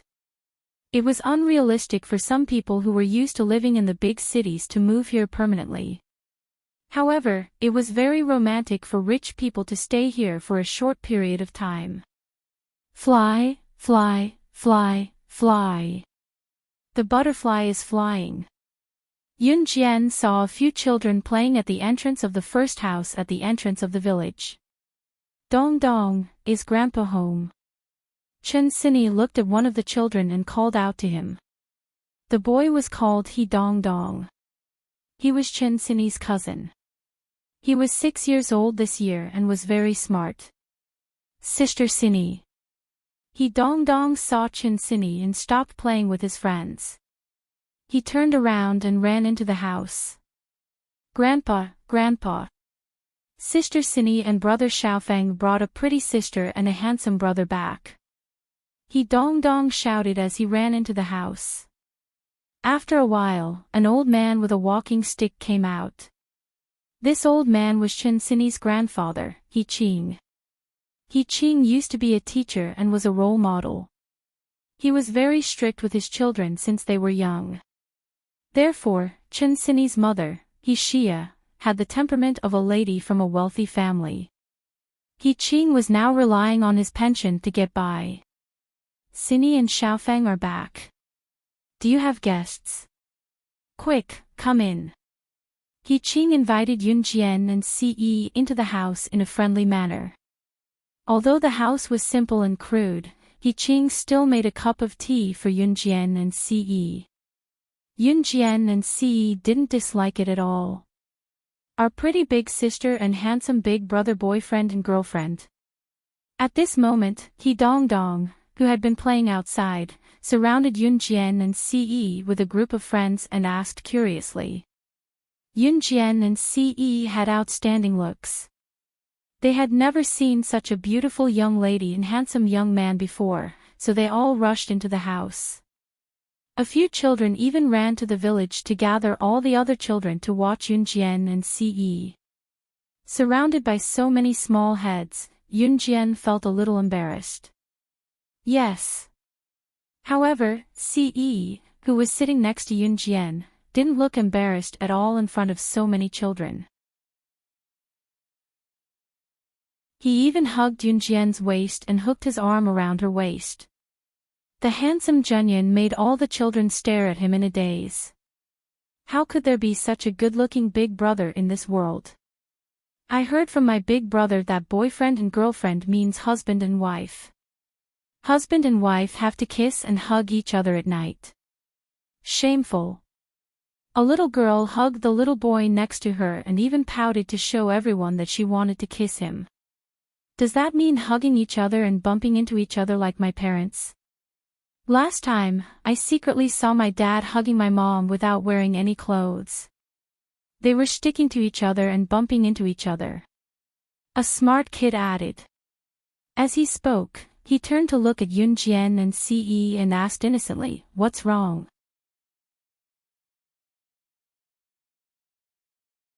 Chapter 1807.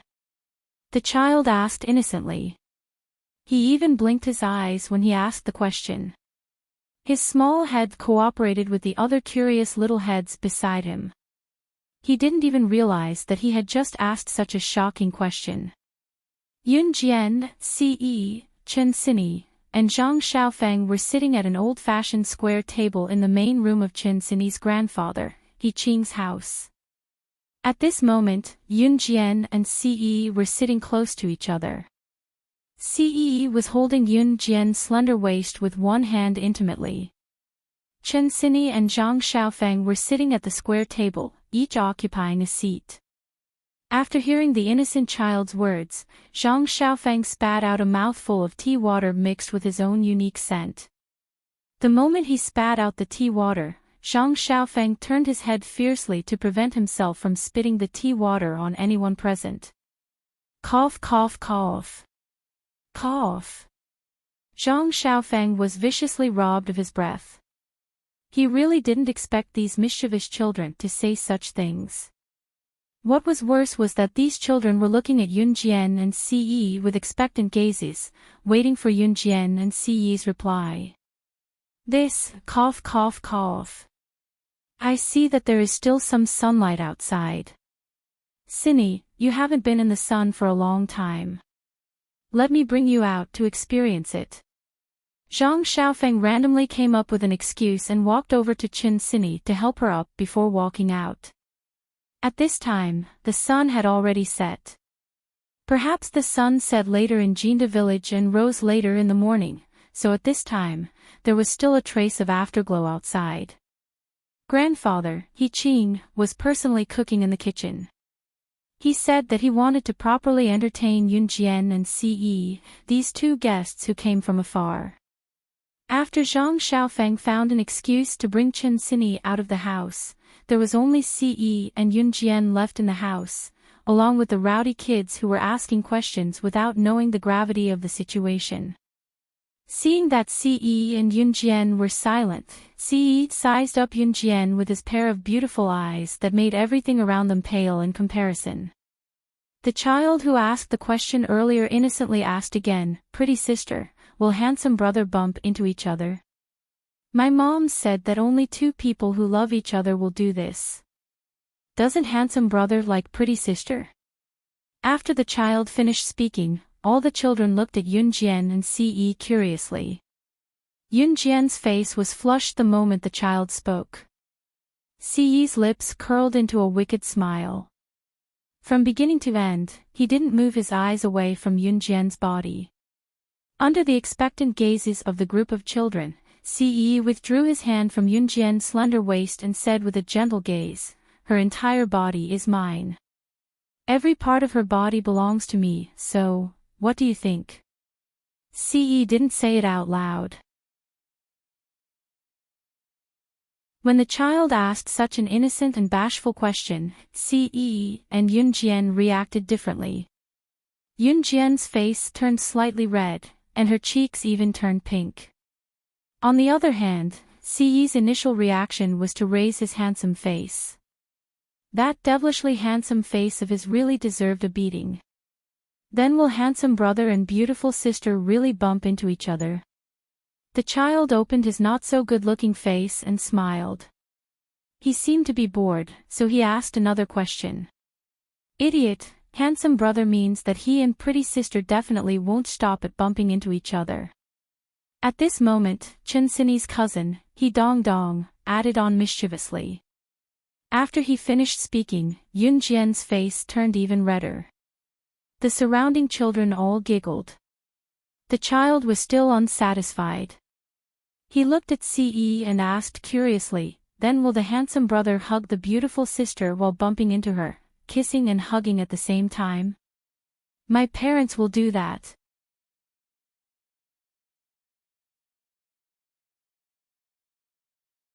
Chapter 1808. Yun Jian felt like smacking Ce to death. He was probably the only person in the world who could say such things in front of a large group of children without blushing or skipping a beat. Most importantly, the group of children in front of him were all inexperienced children who did not know much about the world and were not scheming. They were all children who spoke without thinking. What are you talking about? Yun Jian nudged Ce with her elbow as she was pulled into Ce's embrace. To Ce, it sounded like she was being coquettish with him. Subconsciously, his lips curled upwards. Ce, who did not feel any pain from being nudged by Yun Jian, wished he could keep her in his arms for the rest of his life.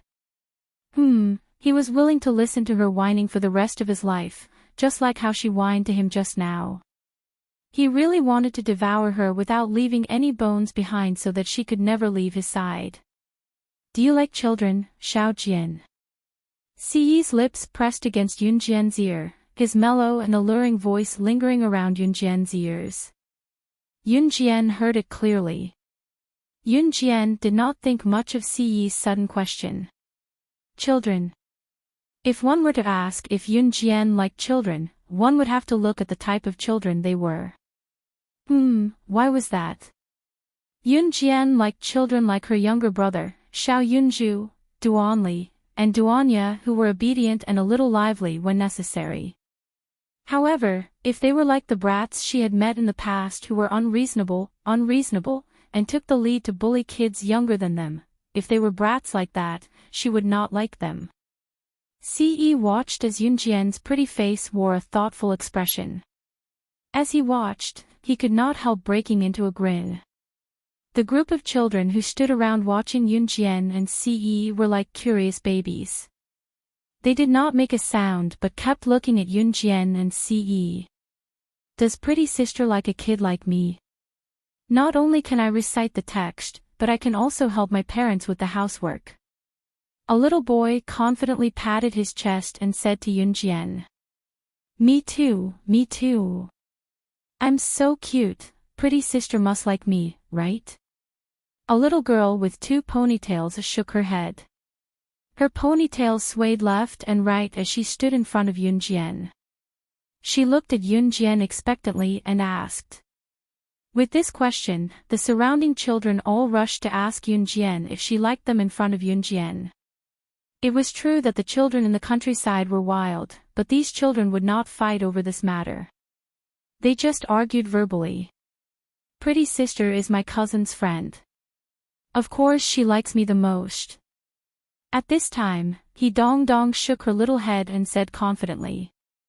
Pretty sister won't like you. I'm the cutest and prettiest sister. She must like someone like me the most. The little girl with 2 ponytails rushed to say. After saying this, the little girl blinked her eyes and looked at Yun Jian. She looked at Yun Jian with a pair of eyes that seemed to be able to speak. The sound of arguing in the house about which child Yunjian liked the most could be heard at the door. Zhang Xiaofeng and Chen Xinyi sat on the bench at the door. Because Chen Xinyi's head hurt, Zhang Xiaofeng let Chen Xinyi lean her head on his shoulder. The cousins who usually bickered the most were the most harmonious at this time. If it was in the past, Zhang Xiaofeng would always tease Chen Xinyi. But recently, because Chen Xinyi's head hit the ground and she almost died, he was very careful even when supporting Chen Xinyi. They would still argue a little, but now it was Zhang Xiaofeng who was the weaker one. Hey! Good thing we came out. Those kids in the house are too scary. Hearing the noise coming from the house, Zhang Xiaofeng could not help but complain. Chen Xinyi leaned her head on Zhang Xiaofeng's shoulder and grinned. She was really happy that Yunjian could be so happy. At this moment, a muffled male voice came from the house. That mellow and pleasant voice immediately stopped the quarreling children in the house. The words that came out of Siyi's mouth were overbearing and arrogant, as if she was fighting over a lollipop with a child.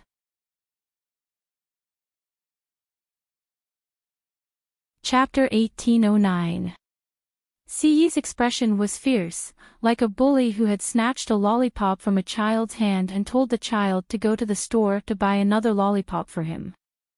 Siyi's behavior stunned the group of children present for quite a while.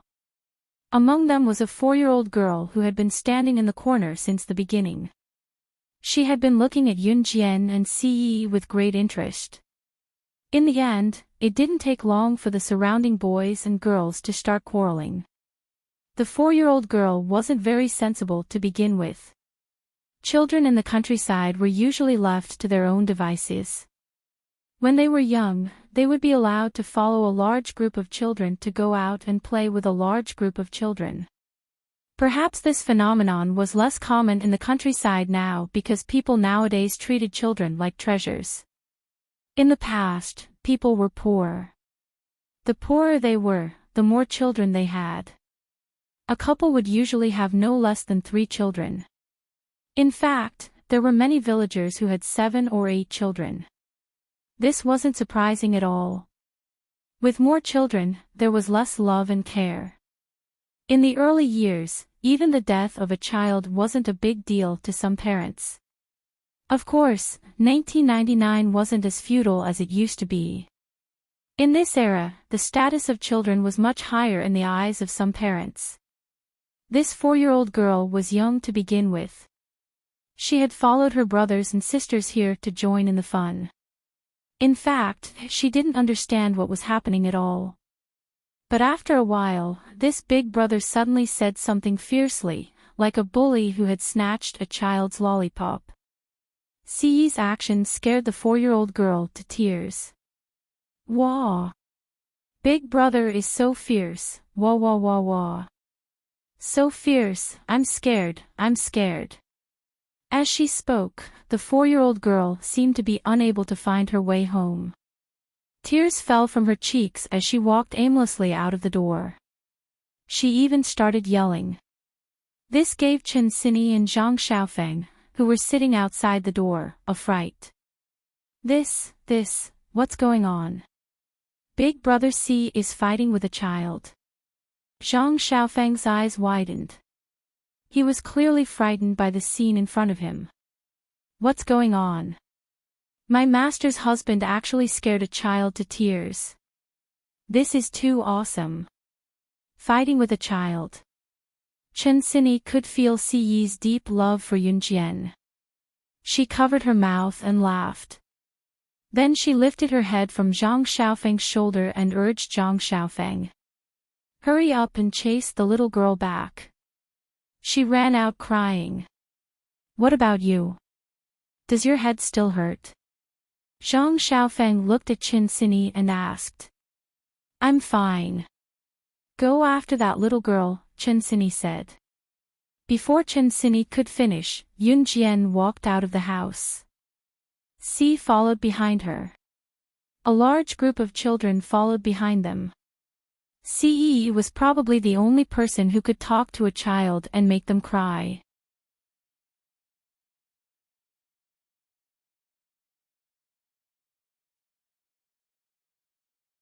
These two children are my granddaughter's friends. They came to the countryside to play, He-Ching explained with a smile.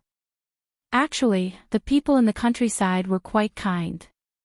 The old lady looked at Yunjian and Ce, then secretly glanced in the direction that old woman Lu had left. She then said to Yunjian and Ce, "Don't worry about the two of you. You too, don't worry about that old hag. Old hag Lu is famous in our village for being a shrew. If anyone provokes her, it's like stepping on a dog's tail. Don't be afraid, Granny can protect you two here." The old lady really thought that Yunjian and Ce were being bullied, so she said this. The surrounding people thought that Yunjian and Ce were ordinary students. The only difference was that they were from the city. Thus, everyone started asking Yunjian and Ce questions. In the end, when they saw Ce holding Yunjian's little hand, the old lady sitting at the front leaned over to take a look and said, "Are the two of you a young couple? It's not strange for people in the city to be in a relationship at such a young age. When we were young, if a man and a woman were to be together, they would be spat at and scolded to death. The woman wouldn't even be able to get married."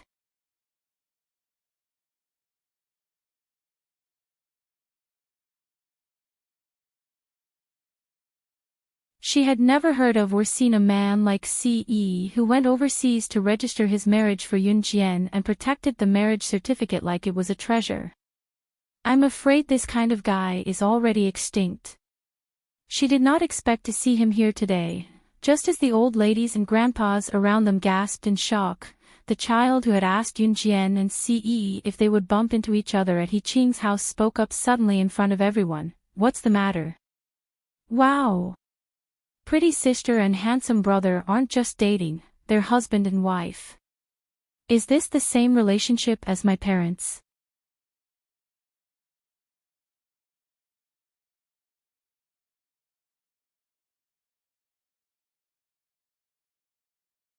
The second son, He-Lei, was not as well off as his eldest brother. He was currently working hard in Longmen City with his wife, so he left his child, He-Dong-Dong, in Jingdezhen and asked his old father, He-Ching, to take care of her. Therefore, there were only He-Ching and He-Dong-Dong in He-Ching's house. All the dishes were served and placed on the square table. Yunjian and Ce sat together, Zhang Xiaofeng and Chen Xinyi sat together, while He-Ching and He-Dong-Dong sat together. Old Master He-Ching's cooking was not particularly tasty, but Yunjian enjoyed it. Halfway through the meal, He-Dong-Dong suddenly shook her head and looked at Yunjian and Ce, then at Chen Xinyi and Zhang Xiaofeng. "It's Friday tomorrow. My friends' brothers and sisters are back from school. They said they're bringing everyone to the back of the mountain to shoot birds with slingshots. There's also a fishing and prawn competition. We'll barbecue and eat together. Brothers and sisters, can you guys go with Dong Dong to play with everyone?" He-Dong Dong asked as she looked at Chen Xinyi and Zhang Xiaofeng with anticipation, then at Yunjian and Ce. "Sure, but you'll have to let the three of them play with you. I'll watch from the side, I can't do strenuous exercise." Chen Xinyi waved with a smile and looked at Zhang Xiaofeng before her gaze finally landed on Yunjian. Her brain had just healed from the rupture, so she could not even jump and had to walk slowly. "Jian, I'll leave it to you." Chen Xinyi stuck her tongue out at Yunjian.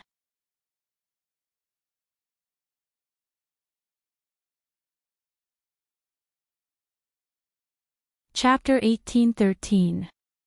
After dinner and a stroll, Yunjian and Ce went to bed early. There were not many rooms in He-Ching's house, but there was still room for each of them. Ce shamelessly followed Yunjian into her room. The rooms in He-Ching's house were connected one by one and the soundproofing was poor. For example, even if one farted in one's room, the room next door could hear it. In the beginning, Ce wanted to touch Yunjian's outstretched hand, but when Yunjian slapped his hand away, there was even a loud fart from next door that sounded like a lion's roar. Ce retracted his pig-trotter hand in silence. It was a dreamless night. Yun Jian woke up in the afternoon the next day. For some reason, she slept especially well last night and only woke up in the afternoon. When she woke up, Yun Jian could feel Ce's hand resting on the back of her head as if it had been there for the whole night. She did not know when his hand had started to cushion the back of her head. Tilting her head slightly, she could see his bright and deep eyes. They were very good-looking. Ce woke up at 5 or 6 in the morning, but he did not wake Yun Jian up. He kept his hand on the back of her head so that she could lean against it comfortably and stared at her for 5 to 6 hours straight. It was as if he was not tired at all. Jia. Brother. Wake up. Let's go catch some birds. They're already at the back of the mountain, we're the only ones left. At this moment, there was the sound of someone knocking on the door, and He Dongdong's tender voice came through the door. Them naturally referred to He Dongdong's group of brats and friends, including their brothers and sisters. It was Saturday today and yesterday was Friday. Many young boys and girls who were around the same age as Yun Jian and Ce who went to school outside came back to Jinda village from town or Longmen City. Yun Jian and Ce had not gone far from Jinda village, so they did not run into them. The group woke up early this morning and went to the back of the mountain to compete in shooting birds with slingshots. Yun Jian and Ce slept until noon when He Dongdong woke them up. Zhang Xiaofeng and Chen Sini had already gone to the back of the mountain. After Yun Jian and Ce woke up and ate the breakfast He Qing had left for them, they followed He Dongdong to the back of the mountain. The back of the mountain was a place with trees and empty land. The scenery here was beautiful. Millet was scattered all around the mountain.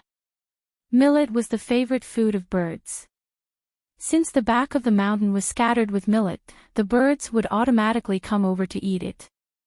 When Yun Jian and Ce were brought here, they saw the group of children they saw yesterday as well as their brothers and sisters. Seeing Yun Jian and Ce, the young boys and girls around them took a few extra glances at Yun Jian and Ce due to their outstanding looks. Wow, it's the pretty sister and handsome brother from yesterday.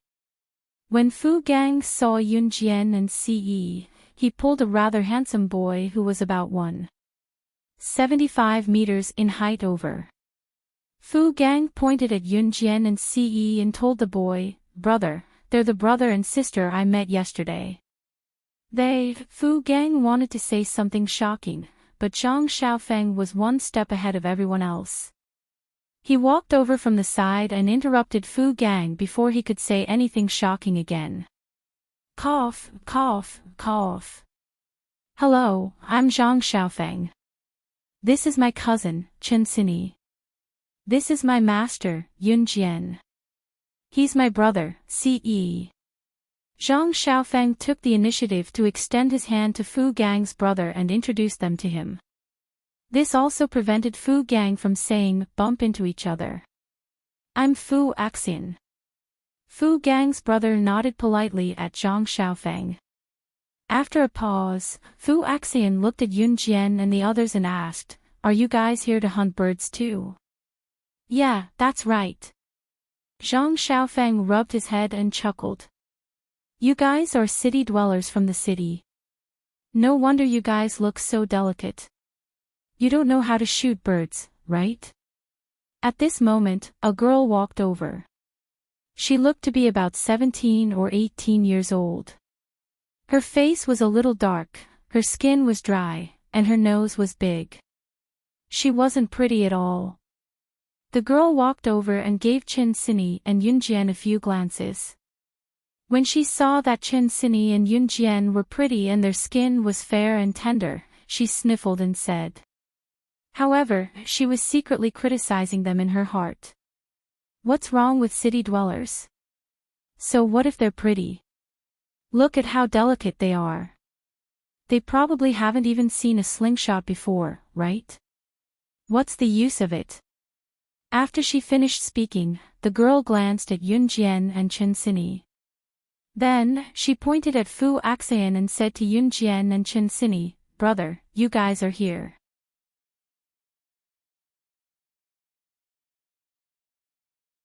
Chapter 1814. Mingyu, have you forgotten?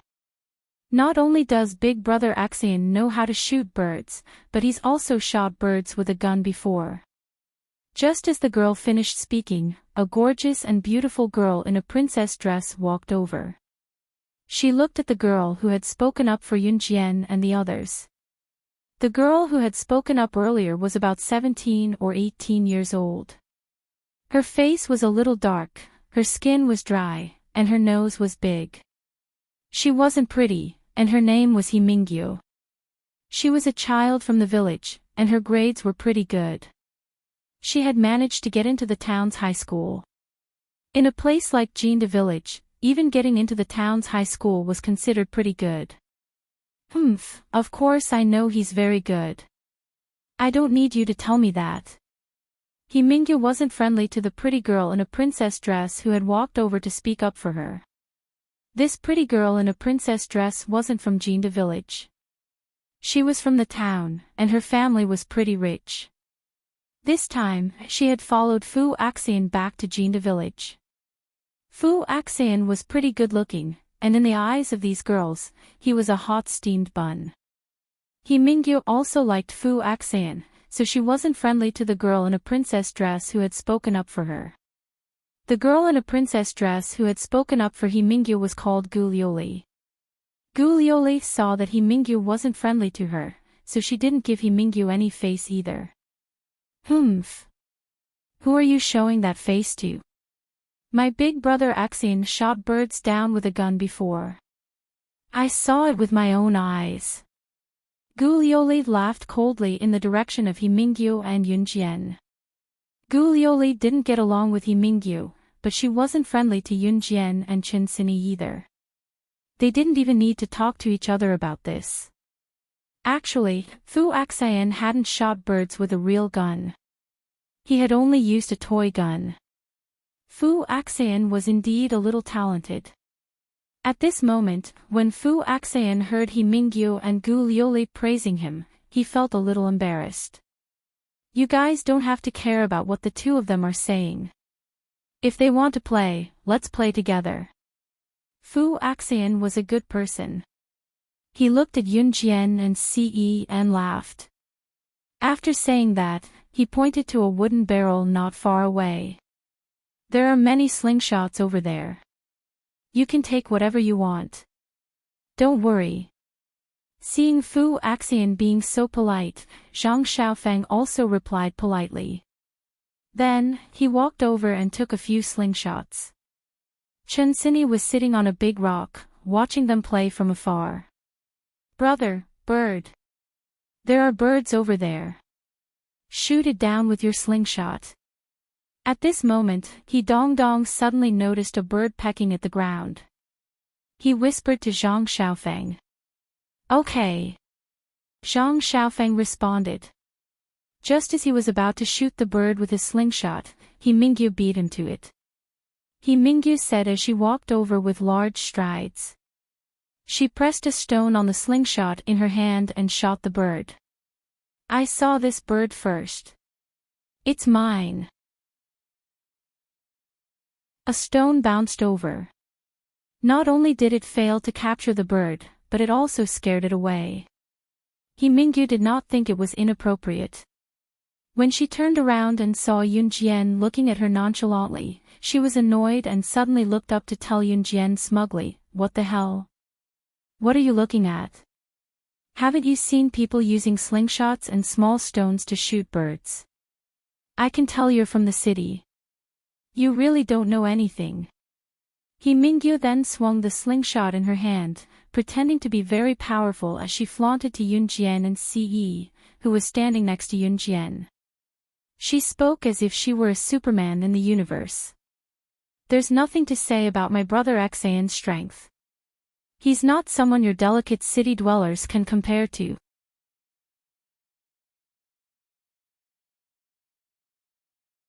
Chapter 18:15. Mingyu spoke as if she was a sharpshooter who never missed a single shot. She was extremely cocky. That's true. Mingyu is the best girl in Jinda village. Fu Axian's hit rate is 5 times out of 10, while Mingyu's hit rate is 1 time out of 10. A boy who was about the same age as Mingyu and Fu Axian walked over and said honestly. He even rubbed his head and smiled a little embarrassedly. What the boy said was the truth. The group of people around them were all children from the countryside, except for Gu Lioli, who was from a wealthy family in town. Children from the countryside were still wild and could run, like Mingyu. She was tanned because she was exposed to the sun every day. Children from the countryside were wild, and the birds in the countryside were wild as well. Over the years, people had gained experience in catching birds. And the more birds were caught, the more experienced they became when it came to stealing millet and running away. Whether it was Fu Axian or Mingyu, they hadn't spent all their time studying how to catch birds since they were young. To have such a hit rate, in addition to their age, they were already the best among the younger generation. I don't need you to tell me that I'm also the best among the girls. And she was a perfect match for Fu Axian. Mingyu glared at Gu Lioli, then turned her arrogant head towards Yunjian. She seemed to be saying, "How is it? Do you know how good I am now?" The corners of Zhang Xiaofang's lips twitched. He was so disgusted by Mingyu's ugly mouth that he almost vomited. "Dong Dong, go play with your little friends." Zhang Xiaofang handed the slingshot to Dong Dong, then turned to look at Yunjian. "Master, we haven't trained today. Why don't we run 10 laps around this mountain? There's a foul smell here. I can't King stand it." Zhang Xiaofang was quite vicious. Although he didn't mention any names, anyone with a discerning eye could tell that he was talking about Mingyu.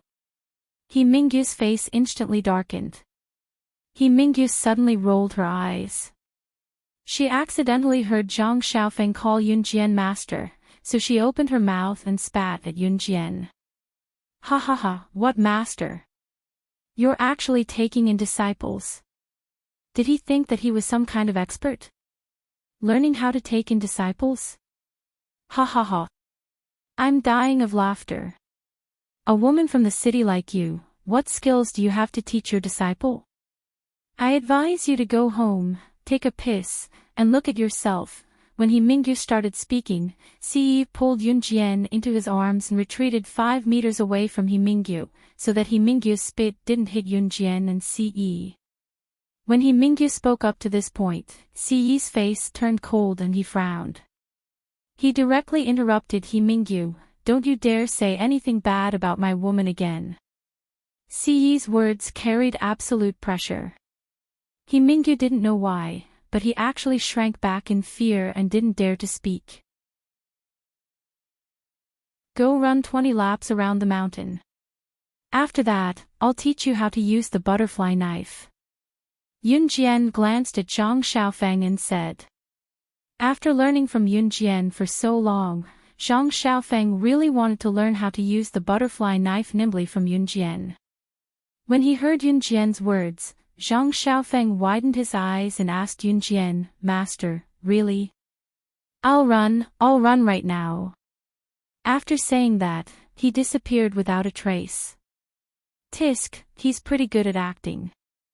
Mingyu didn't dare to speak in front of Ce, but when he saw Yunjian's expression, he couldn't help but mutter. Zhang Xiaofang's stamina was getting better and better. After an hour, he finished running 20 laps around the mountain. During this hour, Yunjian couldn't help but sneer as she watched Mingyu hit the birdie once out of 10 times. "Master! I'm done running." Zhang Xiaofang panted heavily and wiped away his sweat. He didn't collapse to the ground like ordinary people after running for so long. Mingyu watched as Yunjian took out the butterfly knife from his pants pocket and laughed coldly. "You're just deliberately mystifying things." Gu Lioli also looked over and chuckled softly. On the other side, Yun Jian took out the butterfly knife and swung it twice, then said to Zhang Xiaofeng, "The butterfly knife is nimble. If you want to throw it, you have to fully grasp its structure and how to use it."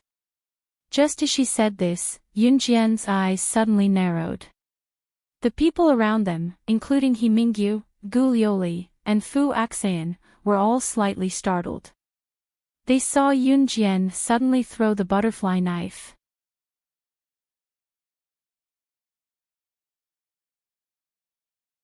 Chapter 18:16. The butterfly knife was called a butterfly knife because its blade was very similar to a butterfly. A butterfly had a body and 2 wings. When the wings were folded, they could wrap around its body. The butterfly knife was the same. The blade of the butterfly knife was the body of the butterfly. If a normal knife was to be stored, it would be stored in the scabbard. However, the butterfly knife's scabbard wasn't a single scabbard. It had 2 scabbards, one on the left and one on the right. When the 2 scabbards were folded together, the blade of the butterfly knife could be stored. The 2 scabbards were like the wings of the butterfly, which could be folded together at will. In other words, the difference between a normal knife and a butterfly knife was that the moment the blade of the butterfly knife was cut, the 2 scabbards could be combined together to form a normal knife. One could also grab a scabbard and throw it out to hold the blade of the other knife. To put it simply, the butterfly knife was a tool that could be transformed into a normal knife or a non-normal knife. If a person who didn't know how to use a butterfly knife grabbed a scabbard and threw the butterfly knife away, it was very likely that they would accidentally injure themselves. Therefore, when many people first learned the butterfly knife, they would practice for a long time with a non-edged knife. When Yun Jian nimbly played with the butterfly knife in her hand, He Mingyu, Gu Liuli, and the others in the distance were already dumbfounded. The group of children around them had never seen such a knife. Even if they had never seen a butterfly knife that could be assembled into a normal knife by dropping a blade and 2 scabbards. Moreover, they had never seen anyone play with the butterfly knife so smoothly. Wow! Pretty Big Sister is not only pretty, but also amazing. Yeah! Pretty Big Sister is amazing. Pretty Big Sister is so amazing and beautiful. When I grow up, I also want to marry a pretty big sister like her. The large group of children were all in their childhood stages. They were innocent and said whatever came to their minds. Seeing that Yun Jian could play with a knife so nimbly, the group of children was dumbfounded. Even Fu Axian looked at Yun Jian with a somewhat crazed gaze. Su Mingyu and Gu Liuli, who were watching from afar, clenched their fists tightly. They were so angry that they wished they could go over and give Yun Jian a beating. But at that moment, Yun Jian suddenly sheathed her knife. She held the 2 scabbards together, making the butterfly knife look like an ordinary knife. With the blade below, she held the scabbards that formed the handle. Her eyes flashed as she narrowed them. G. Cha. Creak, creak, creak. Not far away, because no one went to disturb them, a large flock of birds had already landed on the ground to look for food. They even let out satisfied cries after eating the millet. It was also at this moment that He Mingyu, Gu Liuli, Fu Axan, and all the children saw a horrifying scene that they would never forget for the rest of their lives. The butterfly knife in Yun Jian's hand suddenly flew towards the flock of birds. Her knife was so fast that no one could see it clearly with their naked eyes. The saber flew out from his hand. With lightning speed, it flew towards the flock of birds that had sensed danger and were fluttering in the air in an attempt to escape. The butterfly knife borrowed momentum and didn't merge. The blade and the 2 scabbards formed an ordinary dagger, and it flew through the flock of birds that were trying to escape. The short blade pierced through the abdomens of 3 birds that were trying to escape, nailing the 3 birds to the blade. Her knife skills were accurate. Yun Jian's butterfly knife didn't just hit the birds' abdomens. This time, it didn't pierce through just one bird's abdomen. Instead, like skewering mutton, it nailed 3 birds to the blade of the butterfly knife. This scene caused an uproar. Silence. Dead silence.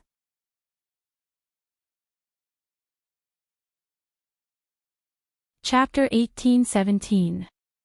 The knife pierced through the abdomen of 3 birds in a row. Yun Jian's knife skills were so accurate that it frightened and horrified everyone present. He Mingyu and Gu Liuli were already scared beyond recognition by Yun Jian's move. They couldn't say a word for a long time, and even their minds were blank. The group of friends around them were the same. In the end, it was Fu Axayan who broke the silence. He looked at Yun Jian in amazement and said, "So, amazing, they originally thought that the girls from the city were all delicate and didn't know how to do this or that. But to be honest, Yun Jian's actions completely overturned everyone's understanding. My master. Of course she's amazing. You guys haven't seen her at her best. That simply can't be described with words." Zhang Xiaofeng glared back at the people who had mocked Yun Jian, then said smugly, "Follow the knife with your eyes. When you use the knife, you have to use your voice to listen for the position of the target you want to hunt. You're a beginner now, so you have to familiarize yourself with the butterfly knife first.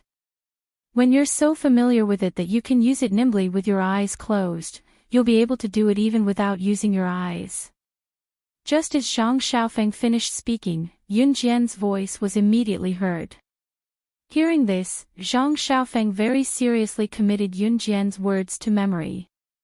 Perhaps it was because Zhang Xiaofeng and Chen Xini treated Yun Jian well, but Ce interrupted Zhang Xiaofeng and said, "If you need anything, you can ask me."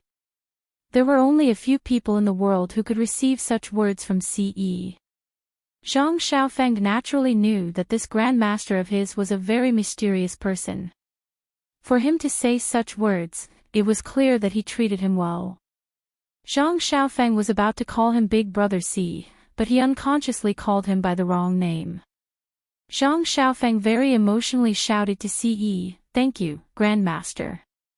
After saying this, Zhang Xiaofeng suddenly realized that he had called him by the wrong name. F***CK. He was an idiot, he called out the wrong name. Didn't Grandmaster call Ce old? Just as Zhang Xiaofeng was about to correct himself, he saw Ce, who had his arm around Yun Jian, curl his lips into a faint smile. His nonchalant face that looked like nothing in the world could catch his eye broke into a faint smile. Was he seeing things? Ce actually liked the way he addressed her. Zhang Xiaofeng felt that he had to address her a lot more. Oh. Which family did this child come from? He actually managed to hit 3 birds with a single blade. Our Jinda village's children are getting better at catching birds. He's so different from these kids from the city. At this moment, the voice of the old woman Lu, the grandmother of the little girl who had run home crying yesterday, could be heard. Not far away, old lady Lu was carrying her granddaughter and walking over while talking to him. Old woman Lu wanted her granddaughter to play with everyone. She had just arrived at the back of the mountain when she didn't expect to see the 3 birds hit by the blade. Seeing that Yun Jian and the others were here, she wanted to boast about the prowess of her Jinda village's people. "Granny, she was the one who hit these 3 birds with a single blade." Just as old woman Lu was feeling smug, Fu Axayan's voice suddenly rang out.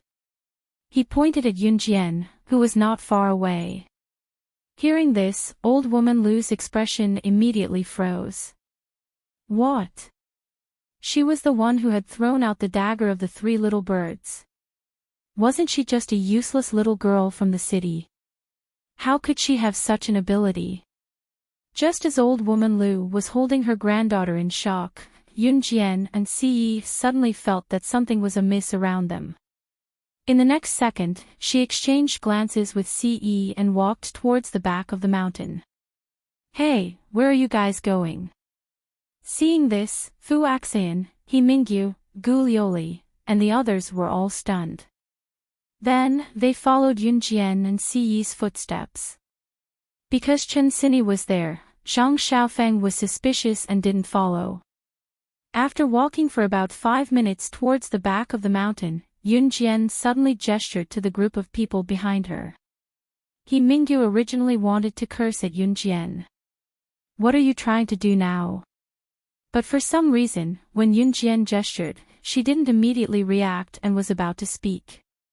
Just as He Mingyu reacted and was about to speak, the group of people who walked over heard a few whispers. I heard that there's a treasure buried in the back of the mountain in Jinda village. Is this true or not? It's definitely true. I'm guessing it's near this mountain. I heard that even the residents of Jinda village don't know about this. Recently, many outsiders have come to Jinda village. Isn't it because they want to snatch this treasure? Now, the back of the mountain is filled with people from all walks of life. We could meet this group of people at any time. You're tuning into the LoveLore Library YouTube channel. We're so grateful for your support, and don't forget to subscribe to join us on this incredible journey through captivating stories. Your generosity through donations truly makes a world of difference, as it's the primary source of revenue that allows me to expand and enhance this channel for you. Thank you from the bottom of my heart for being a part of this adventure.